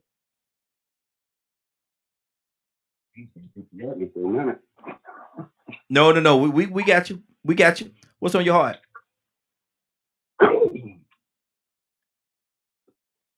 So I grew up always giving to others, and it wasn't until I met my wife that I actually started learning what appreciation was. And with the way my brain functions, it took me a couple years to actually learn about it. But I forgot what the lady's name was. I was talking about appreciation from God. That I've always had. And I'm not good with words, so I'm struggling. No, you're doing good. It's interesting finally learning that to see when people are actually using you. But depending on the perception that you look in those situations, I also appreciate and saw the appreciation of the strength I was given to help those people, irregardless of them using me. But now I can, if I see someone using me and stuff, instead of, putting myself in harm's way, I can pass on teachings of prayer or other things that might be able to help them, or a teaching, and then just walk away. There you go. That's good. Let me see who I got. Toya with a T. What's on your heart, sis? Talk to me. Hey, great conversation. Somebody said something earlier about parents or grandmas telling us to be, grateful. But that makes me think of a lot of scenarios. Being in an abusive relationship, I remember a guy was like, "You should be grateful that I want you and somebody wants you." Some people will use tactics to try to control you if it's not used with the right energy. You understand what I'm saying? So that's something we got to be careful of. But also, I'll say about gratitude is that we are raised to be grateful for things. We know that when people do something that they don't have to. But I think along the way, when we build ourselves up and we do all these things, it becomes a me, I. And if others don't do things on my level, we can grow a little bit unappreciative because it's not enough because the way we built ourselves up, And I'll give you an example. Christmas is a great time of year. Just because how I am, I'm going all out for my guy for Christmas. But that's just who I am and who I choose to be. Versus where my guy, he's a cheapo. You know what I'm saying? And a cheapo might come and say, "Hey, baby, look what I got you. I got you polo." Well, I'm not really crazy about polo. You know what I'm saying? So I'm not going to be like, "Oh, yeah, thank you." See, what moves me is bring me that money for that LLC. Oh, yeah, baby, that's what I talk about. Oh, yeah, sugar. And I think oftentimes, because of our own place and where we are and where we're built up and what we want, we can be unappreciative to little things. Like, we can be unappreciative to somebody open up a door because all that's minor. But when you get to a place where you don't have that, you learn to appreciate it. So I think that we can grow unappreciative when we build ourselves up to a certain level when we're used to getting something for so long, not really understanding it's not a way of life. It's how we treat each other, So with this conversation today, man, I'm really reflecting on my true gratitude and how I try to show it and display it to others. And also it helps me think about how to determine the true grateful ones versus the ones that just want to control you. So, just know what gratitude is from the eyes of the Lord. And I think you'll be okay. And don't put nothing to what Cassandra said. Honey, every time a guy try to talk to me, they be like, "Hey, what your boyfriend name is?" I was like, "God, because if you can't top him, you can't top me." Just saying. Wow. Amen. Leonard, what's on your heart, Leonard? Leonard, you there? Okay, I see his audio might not be turned on. I was going to try to pull them into the conversation here. Tucson, talk to me.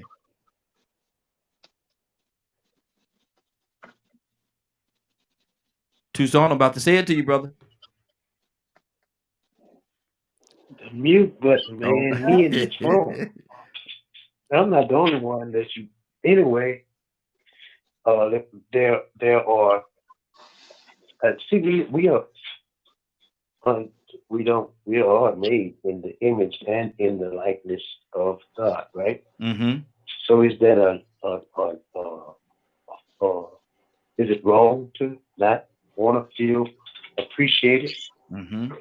Jesus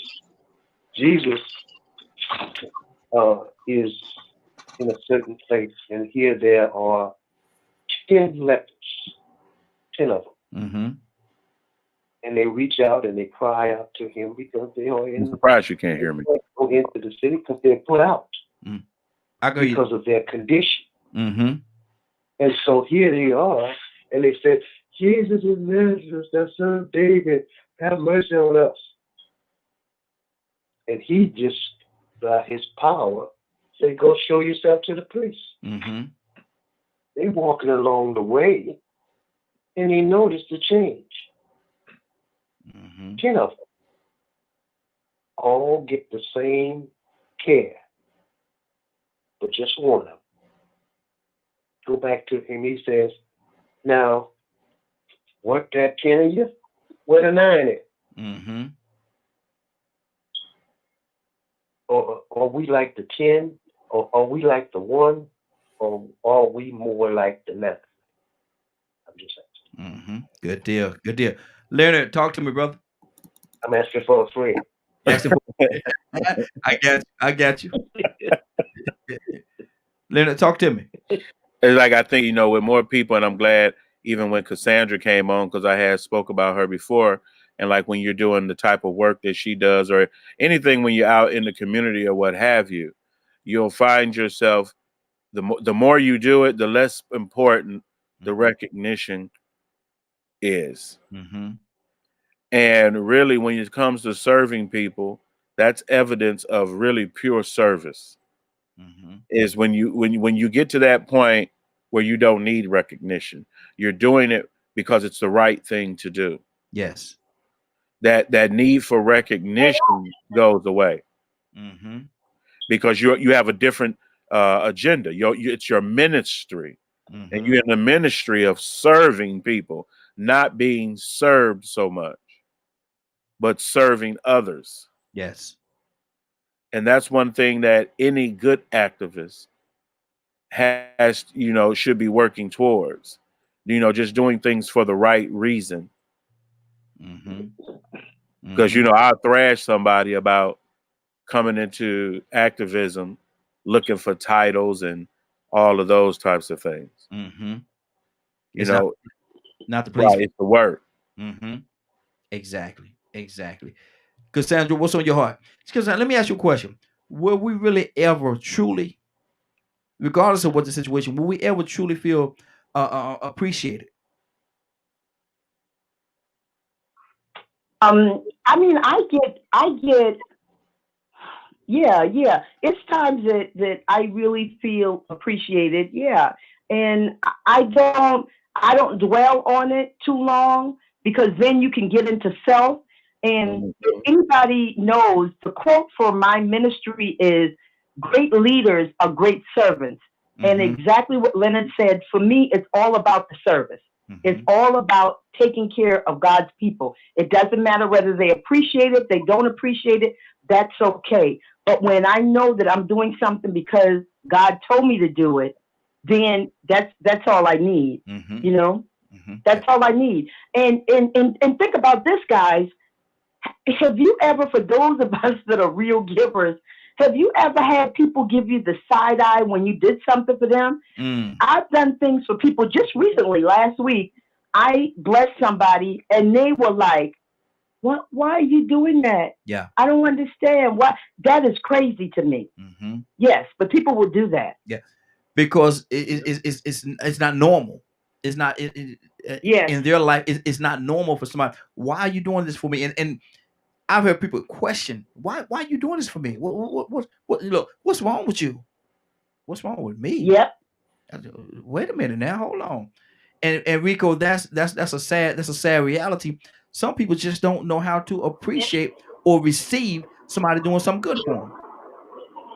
No, they don't. Go ahead. Go ahead, Toya. I'm just dropping that out there. They might not feel like they deserve what you're doing for them because they mind so. You know what I'm saying? Like the world they came from might come from people who don't do it, or like for me, you know, being molested. You know what I'm saying? If you're coming from that lifestyle, you might feel like people have a different agenda, but maybe some people just don't feel like they deserve your goodness that you're being to them. Yeah, that's true. That's true. Speak on that, Rico. Well, you know, I think I was gonna probably sort of head that way. You know, sometimes people do things and they have an expectation that the next person is gonna appreciate it. But your level of appreciation or gratitude really comes from what you value, the value system of the person that received it, not the person that gave it. You know, that person that received that charity, they may not value what you gave them as much as you value that. They may take it for granted. They may feel like, you know what, everybody got this. This ain't no big deal. You know, but me myself personally, I know when it comes to doing things for people, like I said, you shouldn't have an expectation. You know, some people want to be praised and worshiped, like Leonard said earlier. You know, you should be grateful that I did this for you. What kind of sense does that make? You know, that I should be grateful that you did it for me. Then you do it from the kindness of your heart. So, you know, like me, I'm the type of person that I don't do things for people to get recognition, you know, and sometimes when people come back and they praise you or they say thank you, I don't want to say shame, but I feel sort of nervous. You know, I'm not the type of person that can receive that gratitude very well. I feel sort of uncomfortable with it, even though I appreciate it. I appreciate the fact that they was happy with what I did. But man, it's an uncomfortable feeling because that wasn't what I was trying to receive. Is, oh, thank you. I'm just so glad you did this and that, you know. But you know, it just man, that's I think it really goes on the value system of the person, because some people will not appreciate you leading them to water. Exactly. Badger, what do you think it is? Is there a certain way that we should show our appreciation when someone does something for us?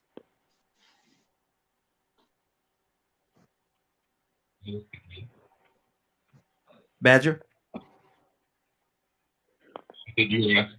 What did you ask me? Is there a certain way that we should show our appreciation when someone does something for us? I honestly can't answer that. Wow. That's good. I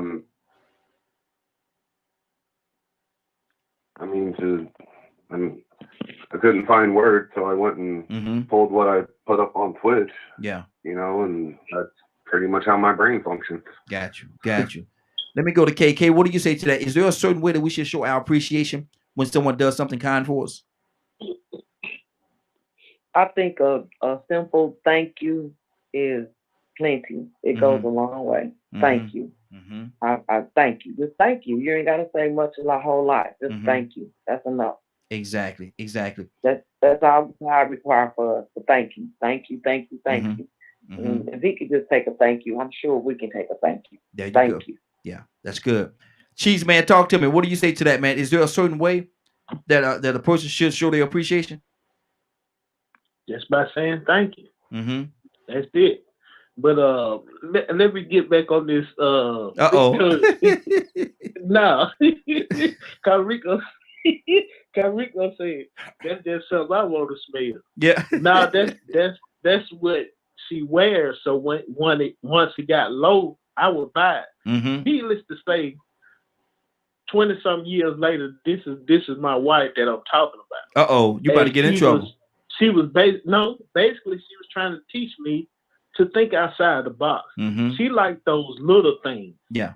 See, like when it came to holidays, that's all I would buy. But once I made that little homemade, little 3rd grade card, Happy Valentine's Day card, or Happy Mother's Day card, that right there, once I put that with that gift, man, she went hysterical. And wow. I'm like, are you serious? Yeah. And she was like, you just don't understand. Right. It's the thought, baby. It's the little thing. So needless to say, now every holiday, I give her that Victoria's Secret. In a way, the notion. Yeah. But then I always come back with another little gift that I thought outside the box. Yeah. So at the time, I thought she was being unappreciative, but all the time she was being appreciative. But she was just telling me sometimes it don't take all of that. Sometimes it's the little things. And that's what I love about her, man, because she honestly, she thinks outside the box. Yeah, yeah. She's like on a whole nother level. So at a certain point in my life, I was somewhat being selfish because I did like the way that she smelled. And for the lady that say, well, if I put this on, could you tell me what fragrance it is?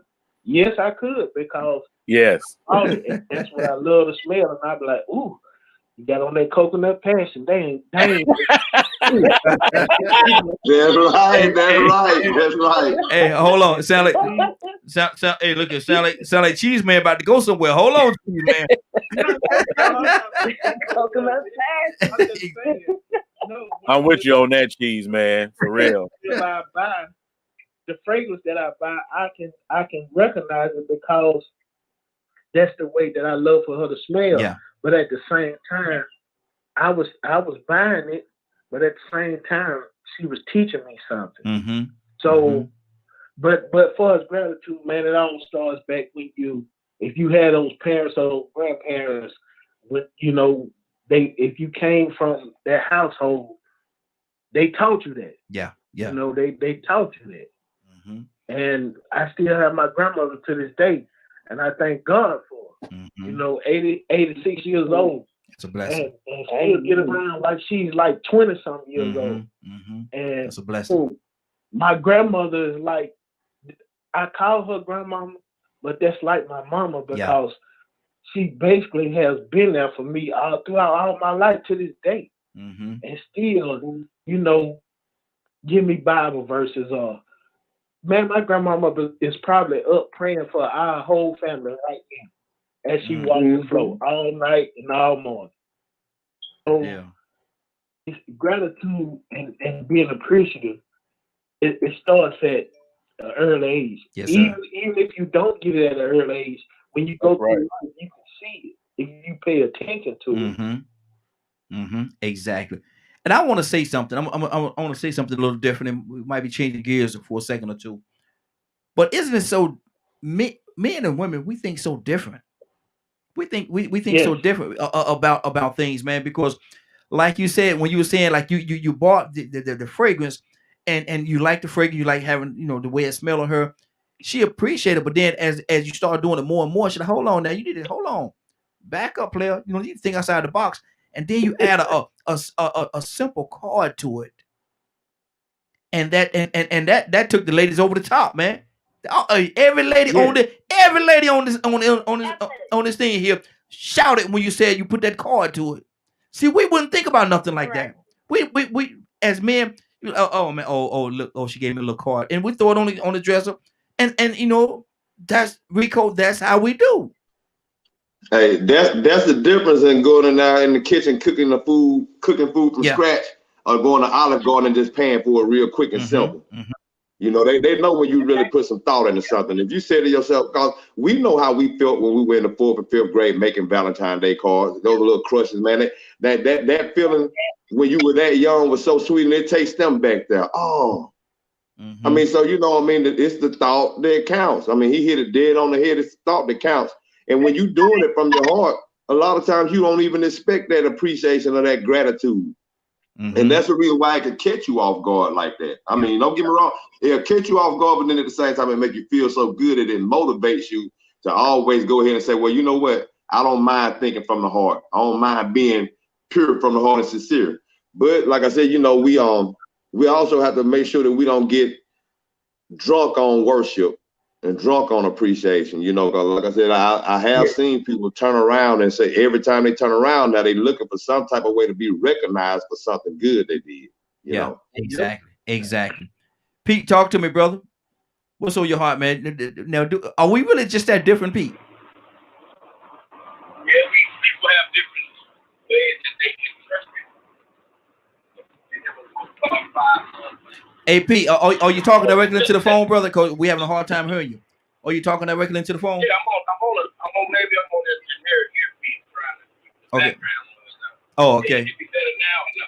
It's we could hear you, but it's real faint, man. It's real. Rico, what do you think? How do you hear him, Rico? Is it my end?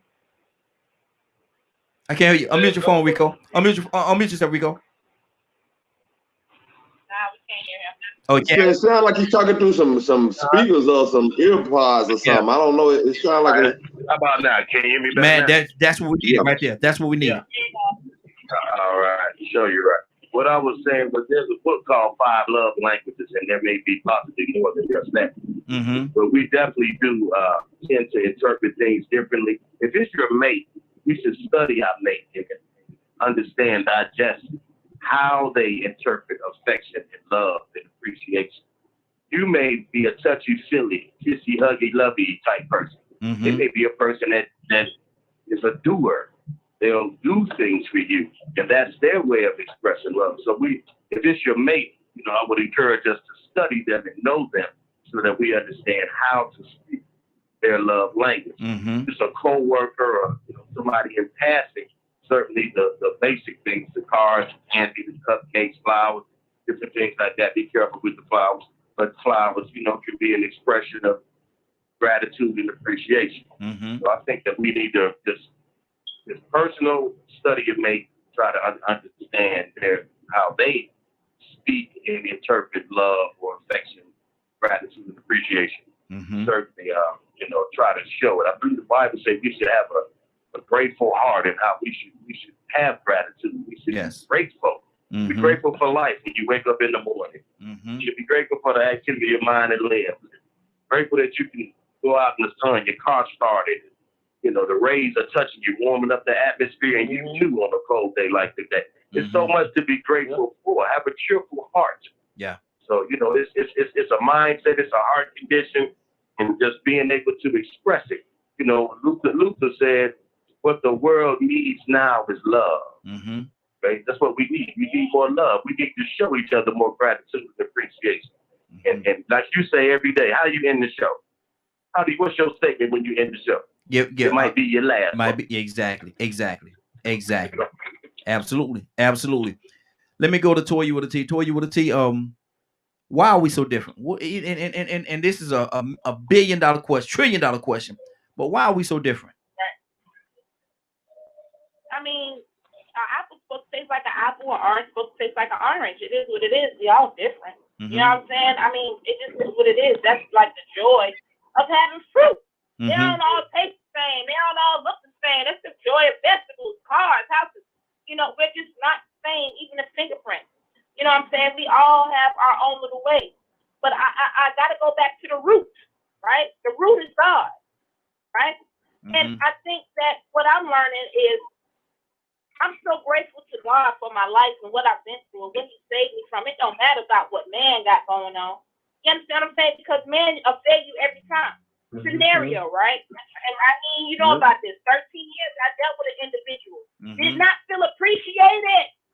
Did not. I did everything I was supposed to do. Not everything. 90% of what I'm supposed to do. The other 10%, I ain't gonna lie, I was H-E-X.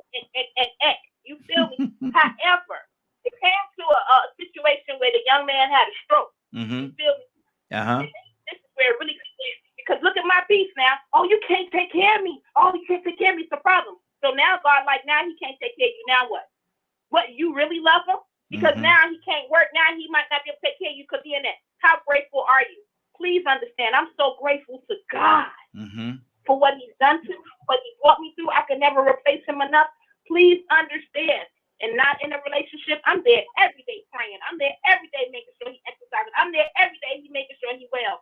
Because I'm so grateful. Yes. I can never pay God enough. I am looking. Who need healing? What you want to die? Don't come over here because I'm with the Lord and we're about life. I'm looking for people to be good too because I understand we're broken. We're deprived. You know, even animals, if you feed them, give them place to stay, they faithful. Yes. They show their appreciation. The dog ain't gonna never flip on you. The deer, if you can get a deer out of your hand, oh man, the deer ain't gonna go nowhere. He's gonna keep coming back. He's gonna keep other deer from coming back. So I believe that there's a root of appreciation and gratitude that's already within us. But we got to get our eyes back on the Lord. Once we understand, I'm so blessed, man, to be able. I'm so blessed to be able to bless somebody. Because if I'm not blessing somebody, that means I need the blessing, man. So the blessing is so awesome. I'm grateful for all things, man. Even the stroke, and even to be able to be here and to have my heart open to help someone who made me feel unappreciative or unappreciated, just to be here right now for somebody. And that man look at me like, oh, you're not supposed to be here. That there, I know I'm doing God's will. You know, it's not about taking care of me. It's about, at this point, Lord, if you need me to be obedient, to save a life, heal a life, let somebody back to life, care for them, and even to deal with somebody I don't like. Whatever I need to do to be on their team, let me be there. Like Leonard, you know what I'm saying? Me and Leonard, we don't see eye to eye, but can't nobody mess with Leonard around. You know what I'm saying? What? None of us don't. We don't see eye to eye. Can't nobody judge none of y'all, because I'm grateful to have y'all. I'm grateful to have y'all integrate. I'm grateful to have y'all views, even if they ain't the same. We all different, men and women alike. Yes. But I'm just grateful to be in a position to where my heart is where if you need me, I'm there. If you need to talk to me about anything, even if I don't agree, I'm just grateful that God has touched my heart enough to be able to be there and to listen and to be willing to move forward through our differences. Good deal. Good deal. Now, Leonard, I know that's a shock to you that you and Toya don't see eye to eye. I know that came as an absolute shock to you, man. She shocked you that time, didn't she? Hey, like I said,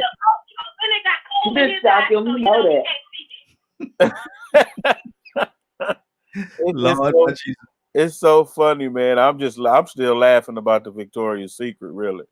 But because you know how once you think about the gifts and things and how that was a theme in the culture, is men giving gifts to women. That like one, it's strange with my relationship because you know a woman wouldn't expect a vacuum for a gift. Exactly.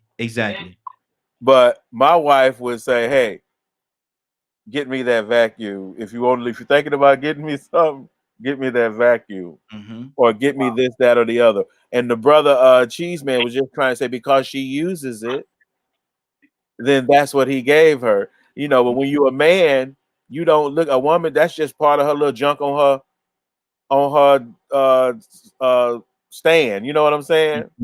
Yeah. like my grandmother. My grandmother had got to the point where she didn't want gifts, right? If you give her it for her birthday or anything, crossword puzzle, peanut butter, toiletries, like tissue and stuff, and 7-Up. So anybody that ever brought her a gift, because she had enough things, but if y'all gonna be at her house, she needs some toilet paper. Yeah. So you'd always bring her some toilet paper to put in the storage, you know. And those were the things that she liked. And so if you were going to give her anything, that's what you would give her. I don't care if you wanted to give her a diamond ring.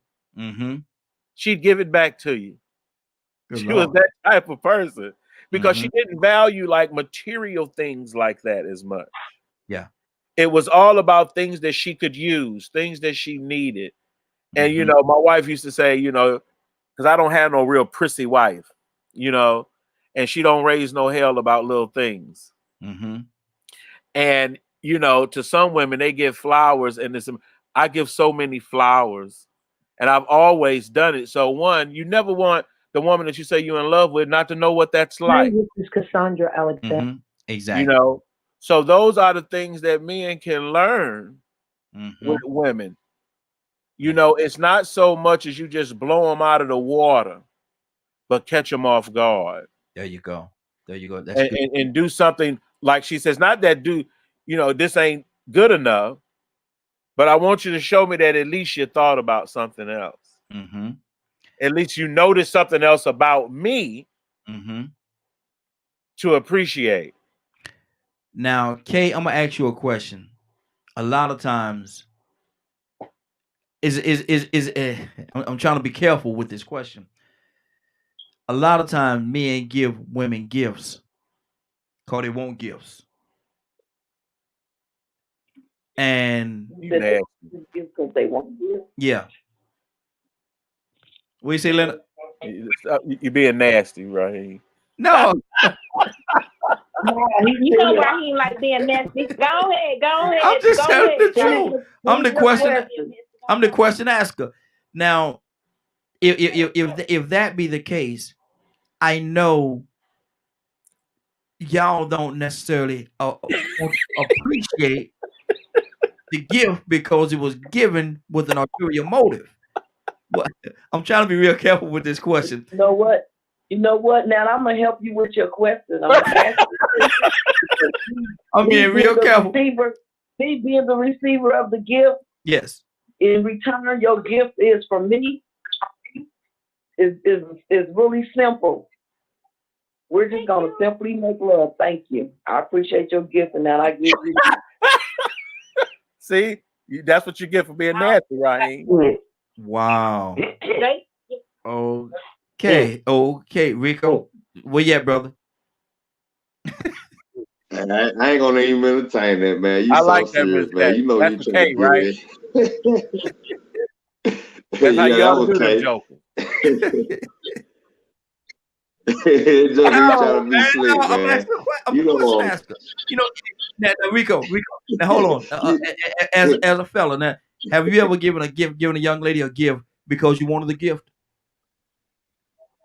There you go. It's true. Oh yeah. Yeah. That had women do the same thing too. I had to find that out, but people have different ways, ulterior motives, like you said, man. But I was thinking, people perceive appreciation so many different ways, and some people try to actually manipulate it, and I'm gonna give you a prime example. I can remember I had a buddy one time, man, that bought another buddy a Christmas present. He bought him a bottle of liquor. But he didn't buy him a bottle of liquor of the type of brand that he liked to drink. He bought him the bottle that he liked himself. Hey man, I got a bottle for you. I said, man, that's for you. But I'm gonna be honest with you, man. I look more at making sure I show people I appreciate them more than people showing me appreciation.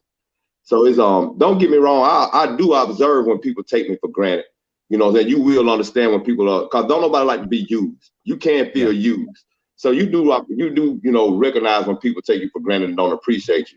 But my biggest thing is making sure I let people know I appreciate them when they do something for me, because anytime somebody does something for me, I already know the effort that they made to get that done. Now, if you didn't make a lot of effort, but you want to come back and you ought to be glad I did it, man. You ain't have to do nothing but make a phone call. Yeah. Now, I'm gonna be honest with you. I used to get that from my dad a lot. You ought to be glad I at least did this for y'all. You ought to be glad I at least did that for you. I said, oh, so you just came through this one time out of the last 20, and I'm still supposed to be thankful. So some people, man, it just some people use it as a crutch. They don't realize that you are obligated to do something. As a child, as a parent, as a mate, it is something you're obligated to do, and so the person on the other side, the receiver, should appreciate it to a certain extent, but you don't supposed to get praise for everything you do. And that's where the problem comes in there. But me, myself, I focus more, and it means more to me to make sure I let people know I appreciate them and that I recognize the effort that they put forth to get whatever it is that they bless me with. Exactly. Tucson, talk to me.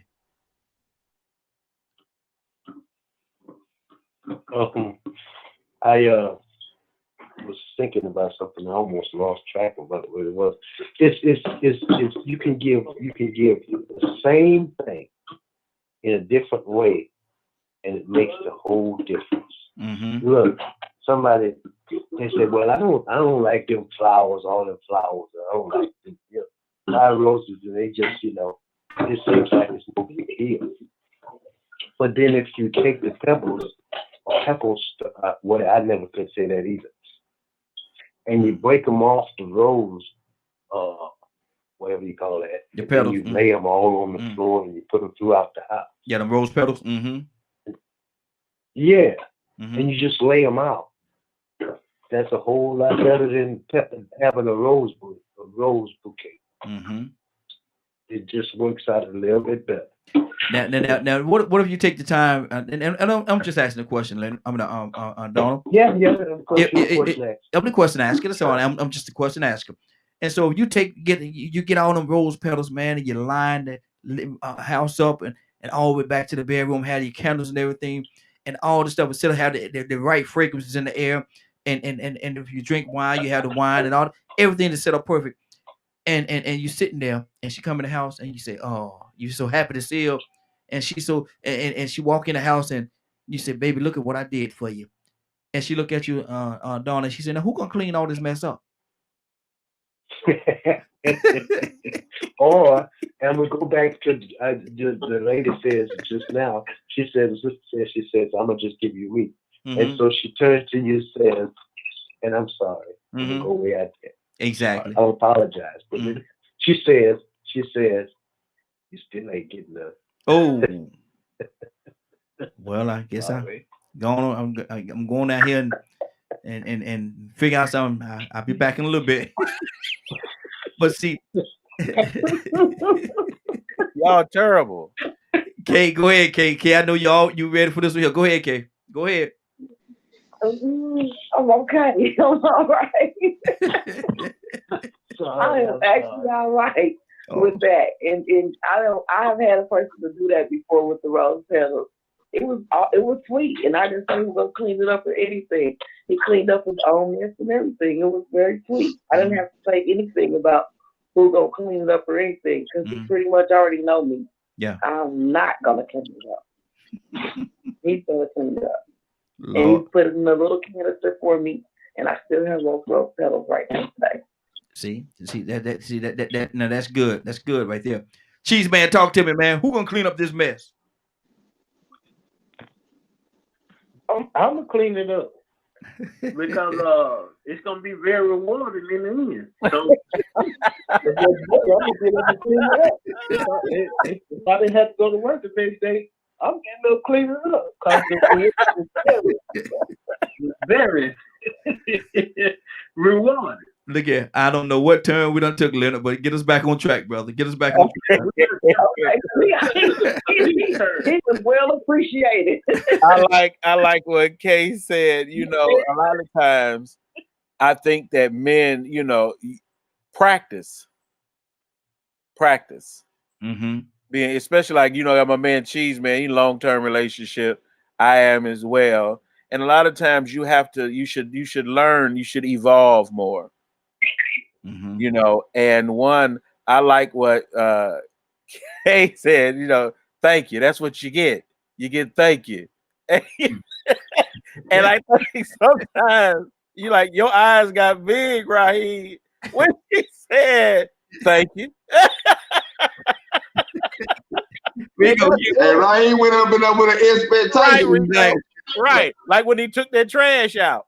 You know what I'm saying? He always looking for something, but from a woman. But that's one thing I learned about women. And, you know, the rapport I have is just because you just be nice to be nice. Mm-hmm. Just be that way to be that way. Try doing it without the expectation. Get used to it so it's automatic. Do you know how much more women will think you a great guy if you just automatically just buy flowers? Mm-hmm. Or if you just automatically do certain things that women like. Mm-hmm. Find you one that you do best. You know, y'all got y'all tricks. You know, I know my man Rico ain't trying to set no moves. But you know, we went in on Rico one day because of his expectations of a friend and all types of things. But you have to cultivate that about yourself as a man, mm-hmm. even if you're single. Mm-hmm. Get into the habit of doing nice things. And we talked about this before, how y'all act when y'all in a bar and buying women drinks. Yeah. I ain't never expected nothing from a woman because I bought her a drink. It's just normal for me to buy drinks. Yeah. You know, so ladies, I mean, even women find that wow. So imagine this. I'm a guy, I got a table full of women, but then I'm buying drinks for women at the other table as well. Because women see that y'all got them so crazy now. They think that a drink when nothing is attached is a big thing. Because I guess it's common for y'all. Y'all expect women to sleep with you for drinks. And look here, and some cats will follow them all around the club. Follow around the club the whole night. And that's why I tell women, you know, women have to always understand. From a 35-year-old point of view, and he's sitting here listening to us. My son said, I said, he's over here answering y'all. And he was like, it depends on, I don't know, parents. Based on presentation. If you present yourself to me as you want to drink, to do whatever you're going to do, like I'm going to buy you a drink. That's what I'm expecting. You want to snort cocaine? I'm gonna have the accessories you need for us to have a good time. Did you just didn't admit to a felony, did you? Yes, he did. Anyway, coming from a young person point of view. And then beep, beep, beep. But you know, we should. I think that young men, especially, we should to get them to be a lot more nicer and respectful. Is encourage them to be nice to women, regardless, because it'll become natural to you. Somebody laughing at that, Leonard. You know, but if you always going there with something, expecting something, that's different. That's not real love, or that don't develop anything like that. That's just me paying you for some services. Yeah, exactly. So once you have to start, like, one, you have to start giving her things and doing things for her that aren't always attached to that. Make her wonder why you don't want something, because women don't got that messed up. See, and that's the thing, that it goes into maturity. That goes right into maturity, and being mature enough to understand. But you know what?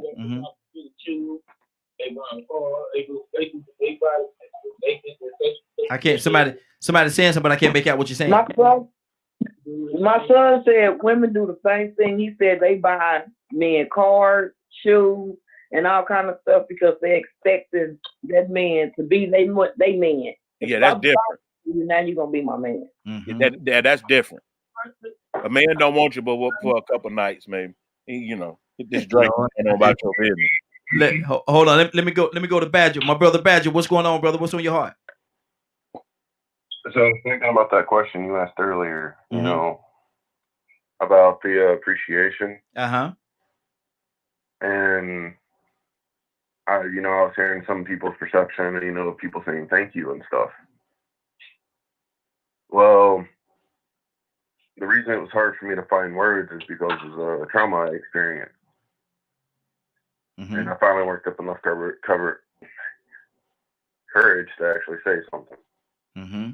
For 8 years, there was a community that said that they stuck by the Native American virtues and all this stuff, and they would use those words like thank you and we appreciate you and all that. But the moment creation stepped in and took my strength away, my physical strength, because of spinal problem, none of them speak to me anymore. And it made me wonder if they actually accepted me for me or they were using me.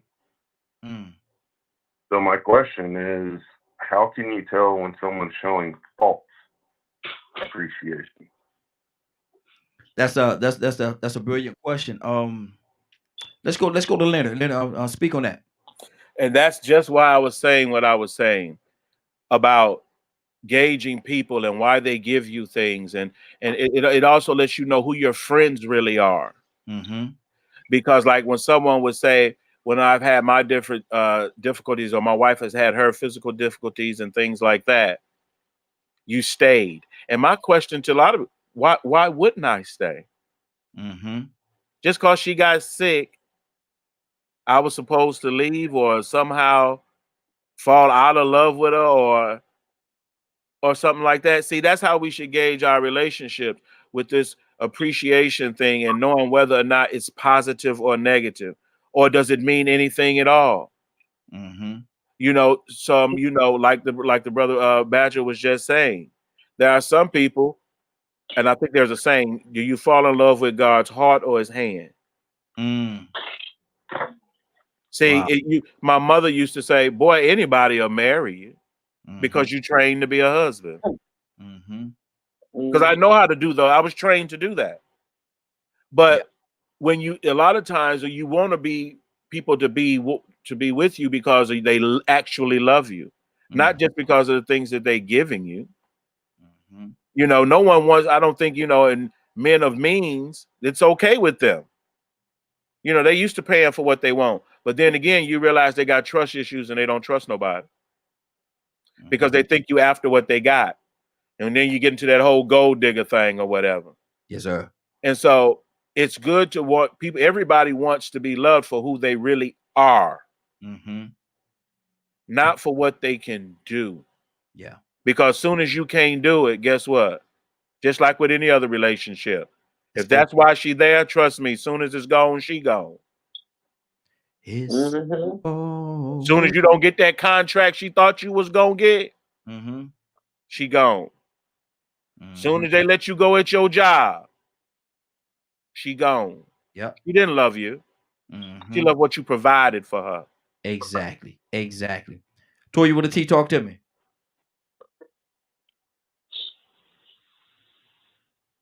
And that's exactly right, man. We got to determine, I think sometimes we get trapped in being raised. Oh, get you somebody that can do something for you. No, you better get somebody that when you get sick, they're going to love you.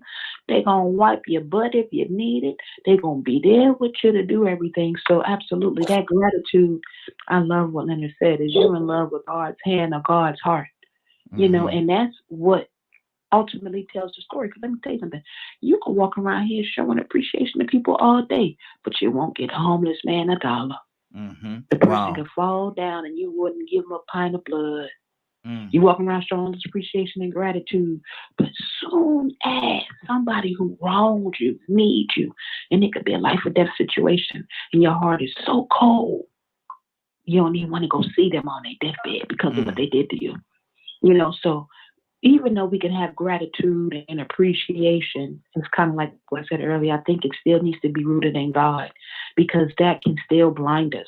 You can be so high and mighty that you don't see nothing below you. And I think that's a good way for the Lord to turn things around, because that's how I feel like the Lord did with me. Okay, you want this, that, and the third. Now what? What are you in love with? You love with the person or what they can do for you? You already provide for yourself. What's the problem? I've given you everything you need. What's the problem? So I really think that in all that we do, especially with gratitude and appreciation, it has to be rooted in the Lord, because if not, it can be deceptive. It can be used in a negative light, and it can be something that can be, detrimental to how we deal with each other. But Leonard said everything like I was feeling. Good word, Leonard, and I second that. Okay, now Toy, let me ask you a question. Are you in the library? I am. I say, Toy, you're talking like she in the library, because usually, she be a little, she don't hold up. She don't talk like this. She talk like this, and this what it is. And I said, she must be in the library or something. Can't talk to me. I'm just saying. I'm just the question asker. That's all. Kay, what's on your heart? I'm just listening. Okay. I'm good. I'm listening, and I know that God appreciates what I do, and I do it because God tells me to do it, and I don't do it for recognition. I've never really done much of nothing for recognition. You're gonna appreciate it, and I could tell if you enjoy what I gave you or fixed you or whatever. I can tell you sometimes people is bashful and don't even know how to say thank you. Yeah. But they just a little action to tell you that they really appreciate it. They don't know how to express it. So I'll be okay. I'm all right because I know that I'm a child of God and I did it because God wanted me to do it. Absolutely. And He blessed me to be able to do it. Because if it's not meant for you to do something, you ain't gonna be able to do it. You ain't gonna be able to do it. Absolutely, absolutely. Donald Toussaint, talk to me, brother.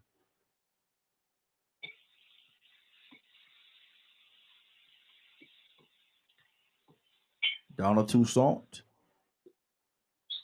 wake up and go to sleep. Rico, talk to me, brother. Go ahead and hit Cheese. I think Cheese been on hold for a second. Hey, Cheese man, what's going on with you? Nothing, man. Cooking breakfast and listening to this great conversation. Good deal. Well, look here. You know we looking for you back, brother. We here every day, Monday through Friday now, from 7 until. That's what I just going to say. I'm glad Rico turned me on to the show, man. And you know, back to the brother, you know, Badger.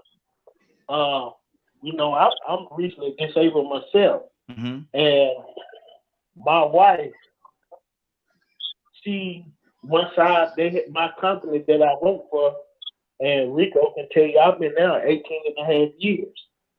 And when it was time, once I got disabled, okay, I somewhat felt appreciated, but then when it was time for them to let me go, I felt unappreciative. And I'm like, everything I done for this company, when it's time for me to go, y'all just gonna do me like this. And my wife, you know, I had to thank God for her because she was like, okay, what's your next move? What you gonna do? Either you gonna fall down and stay down, or you gonna get your disability started and get up. Life is not over. It's a business decision. Their company, their business. Business have to go on. And she was like, so you need to go on and try to get your disability started, see what happens, and move on.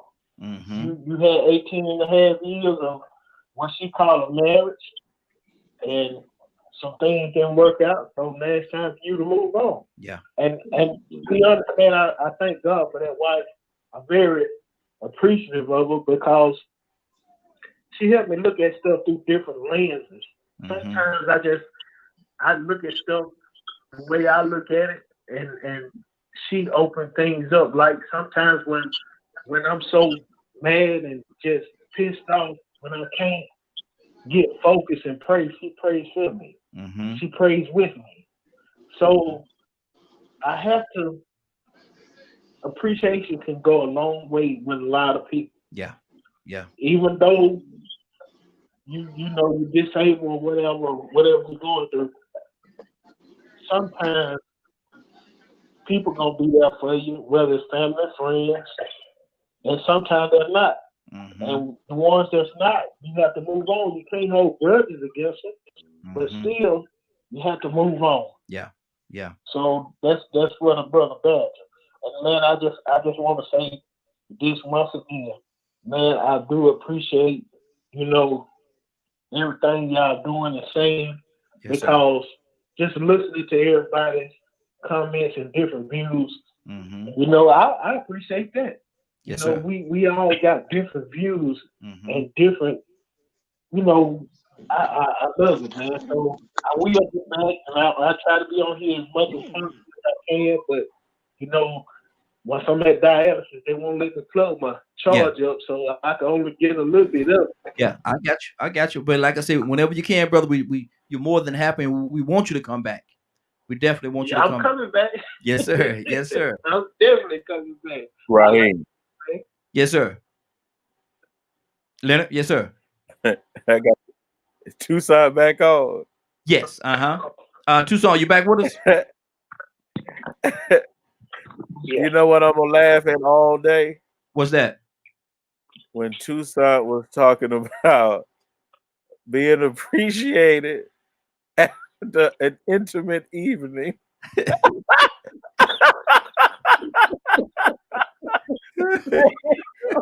Toussaint said, and you know, done the best you could.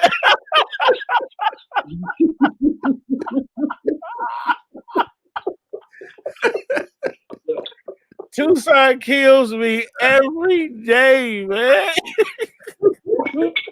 I say, man, you done did the best. You done did the best you did. You could do. You have to walk around the room. Lord.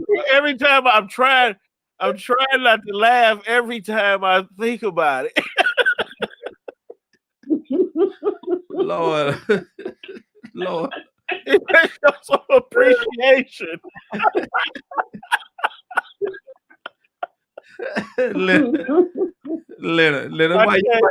why you bring the man out like that? Go ahead. You know what I visualize?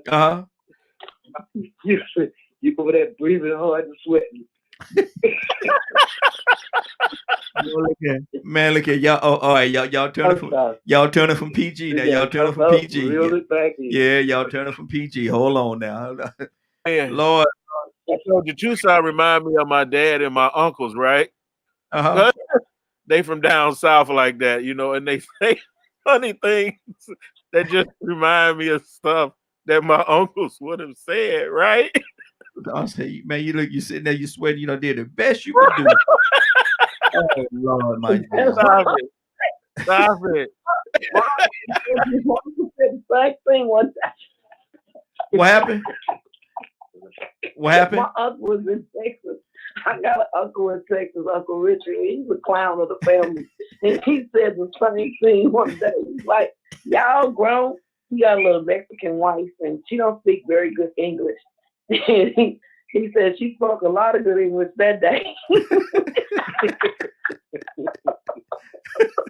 He told us he just was sweating like he don't know what. We died laughing. So when he said that, I just instantly thought about my Uncle Richard. I was like, I tell you, these older men got some sayings, but they all done said the same thing. Yes. Lord. Cassandra, pull us back in. Cassandra, pull us back in. I don't know where we at right now, Cassandra. Cassandra, you there? I'm here. Pull us back in, sis. Pull us back in. Wind us back in. I don't know where we at right now. Yeah, I don't know where we are. I'm sorry, I had to get off for a few minutes. So where are we now? Donna, tell Cassandra your story. We still on appreciation. Yeah, we still on. Donna, Lord. There's a situation. Okay. There's a situation, Cassandra, where Donna did not feel appreciated. Donna, give her the quick version, and we're gonna let Cassandra clean this thing up for us. Cassandra, you just thought you had the best of night of your life, but now you're sitting back and you just basking in your glory, sweating BBs, and they just walk out the room like. Cassandra. What? Okay, see, yeah, y'all went way off since I got off the line. They getting ready for tomorrow. They getting ready for Way Out Wednesday tomorrow. Way Out Wednesday, getting ready for it. Okay, yeah, y'all doing it ahead of time. Mm-hmm. Yeah, but guys, really quickly, can I share something? I don't know. This may sort of fit in what we're talking about. So, okay. Because basically, Cassandra said, I'm not touching that. Cassandra said, I'm not touching what Donna's talking about. But go ahead. I know, I'm not. That's why I'm moving on. So, Raheem, so you know about this situation. My daughter was involved with a multimillionaire, right? Yes. You know that, right? You remember that? Yes. And one of the wealthiest black men in Georgia. And he was abusive, and they ended up breaking up. And I always felt like God was, I had dreams about this man coming back and apologizing for the things that he did to her and the things that he said to me, right? I actually had dreams about it, the same dreams. Mm-hmm. Anyway, this morning we found out that he died in October. Wow. And he left something to my daughter and to my son. Mm-hmm.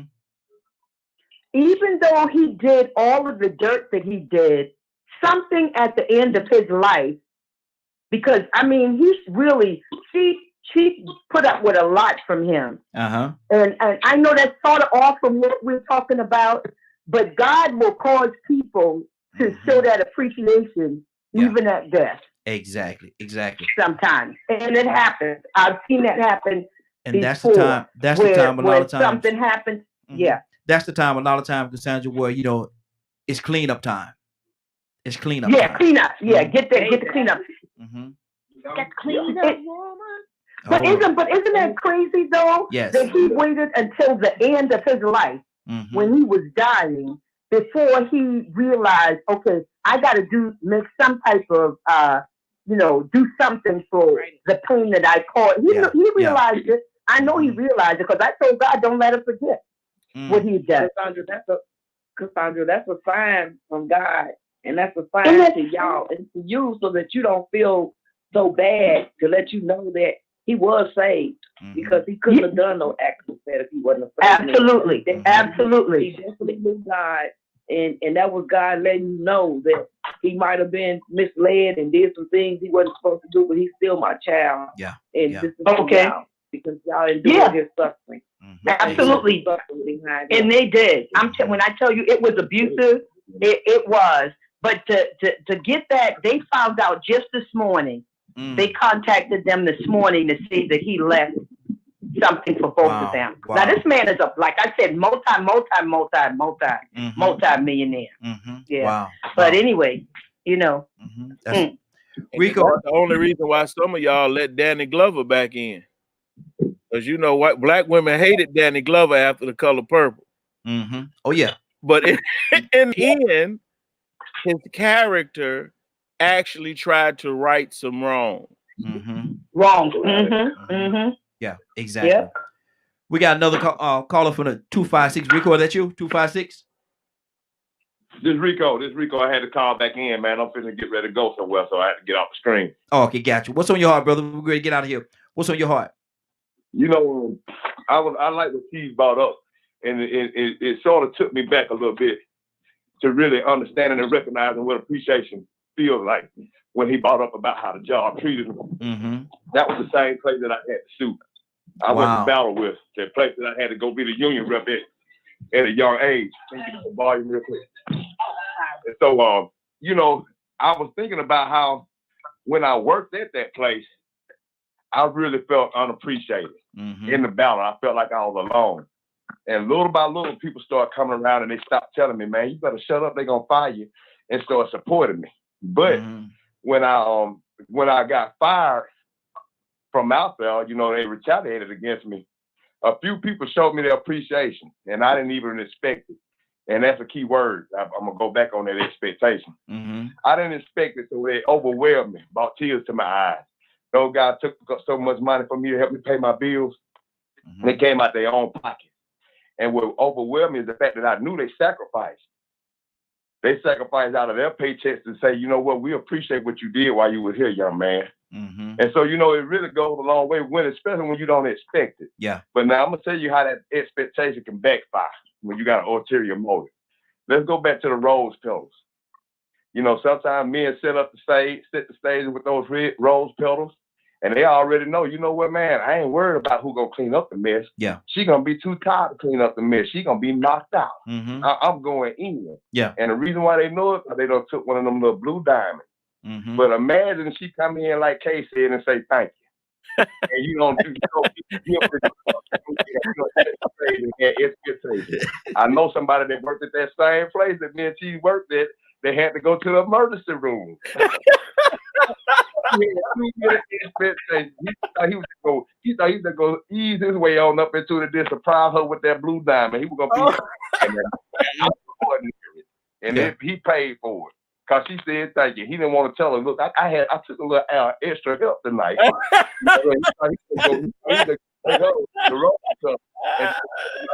No. So he came back to work the next day and told me, man, I've been at the emergency room all night, man. Oh man, them old Viagra, man, don't y'all never tell me about them things no more, man. So that's behind the ulterior motive. Yeah, exactly. Look here. Between wanting to have some appreciation and bearing gifts, appreciation at the end of receiving another gift. I believe we've gone we've left.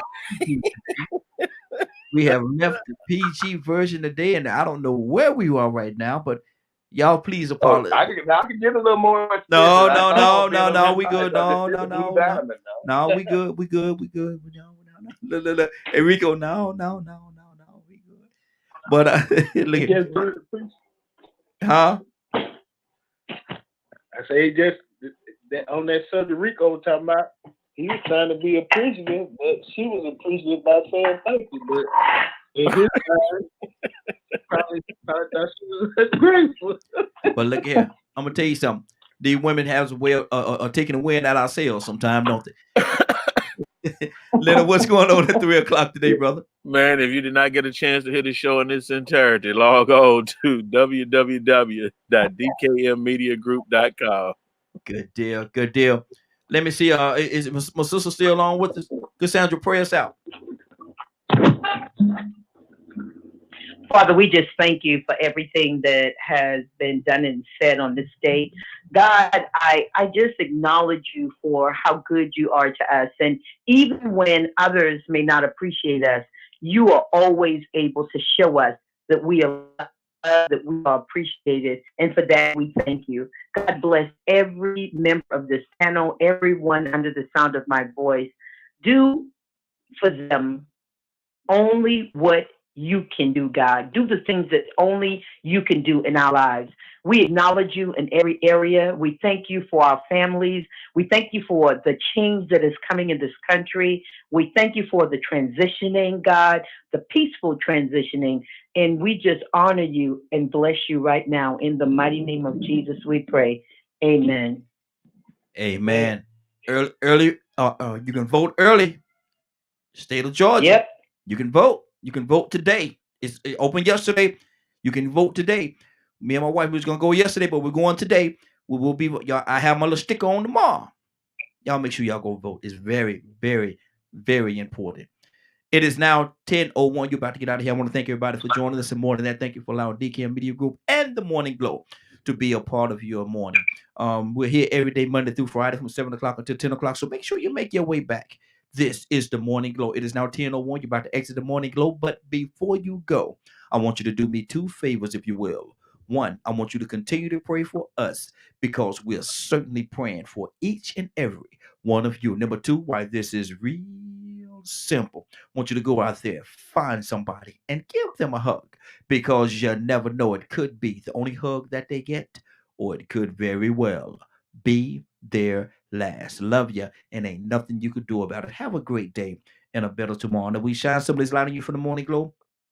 Take it out there into this wicked and cruel world that we live in, and let your light so shine. You all have a great day. Love somebody. You just might find some love in return. Stay blessed.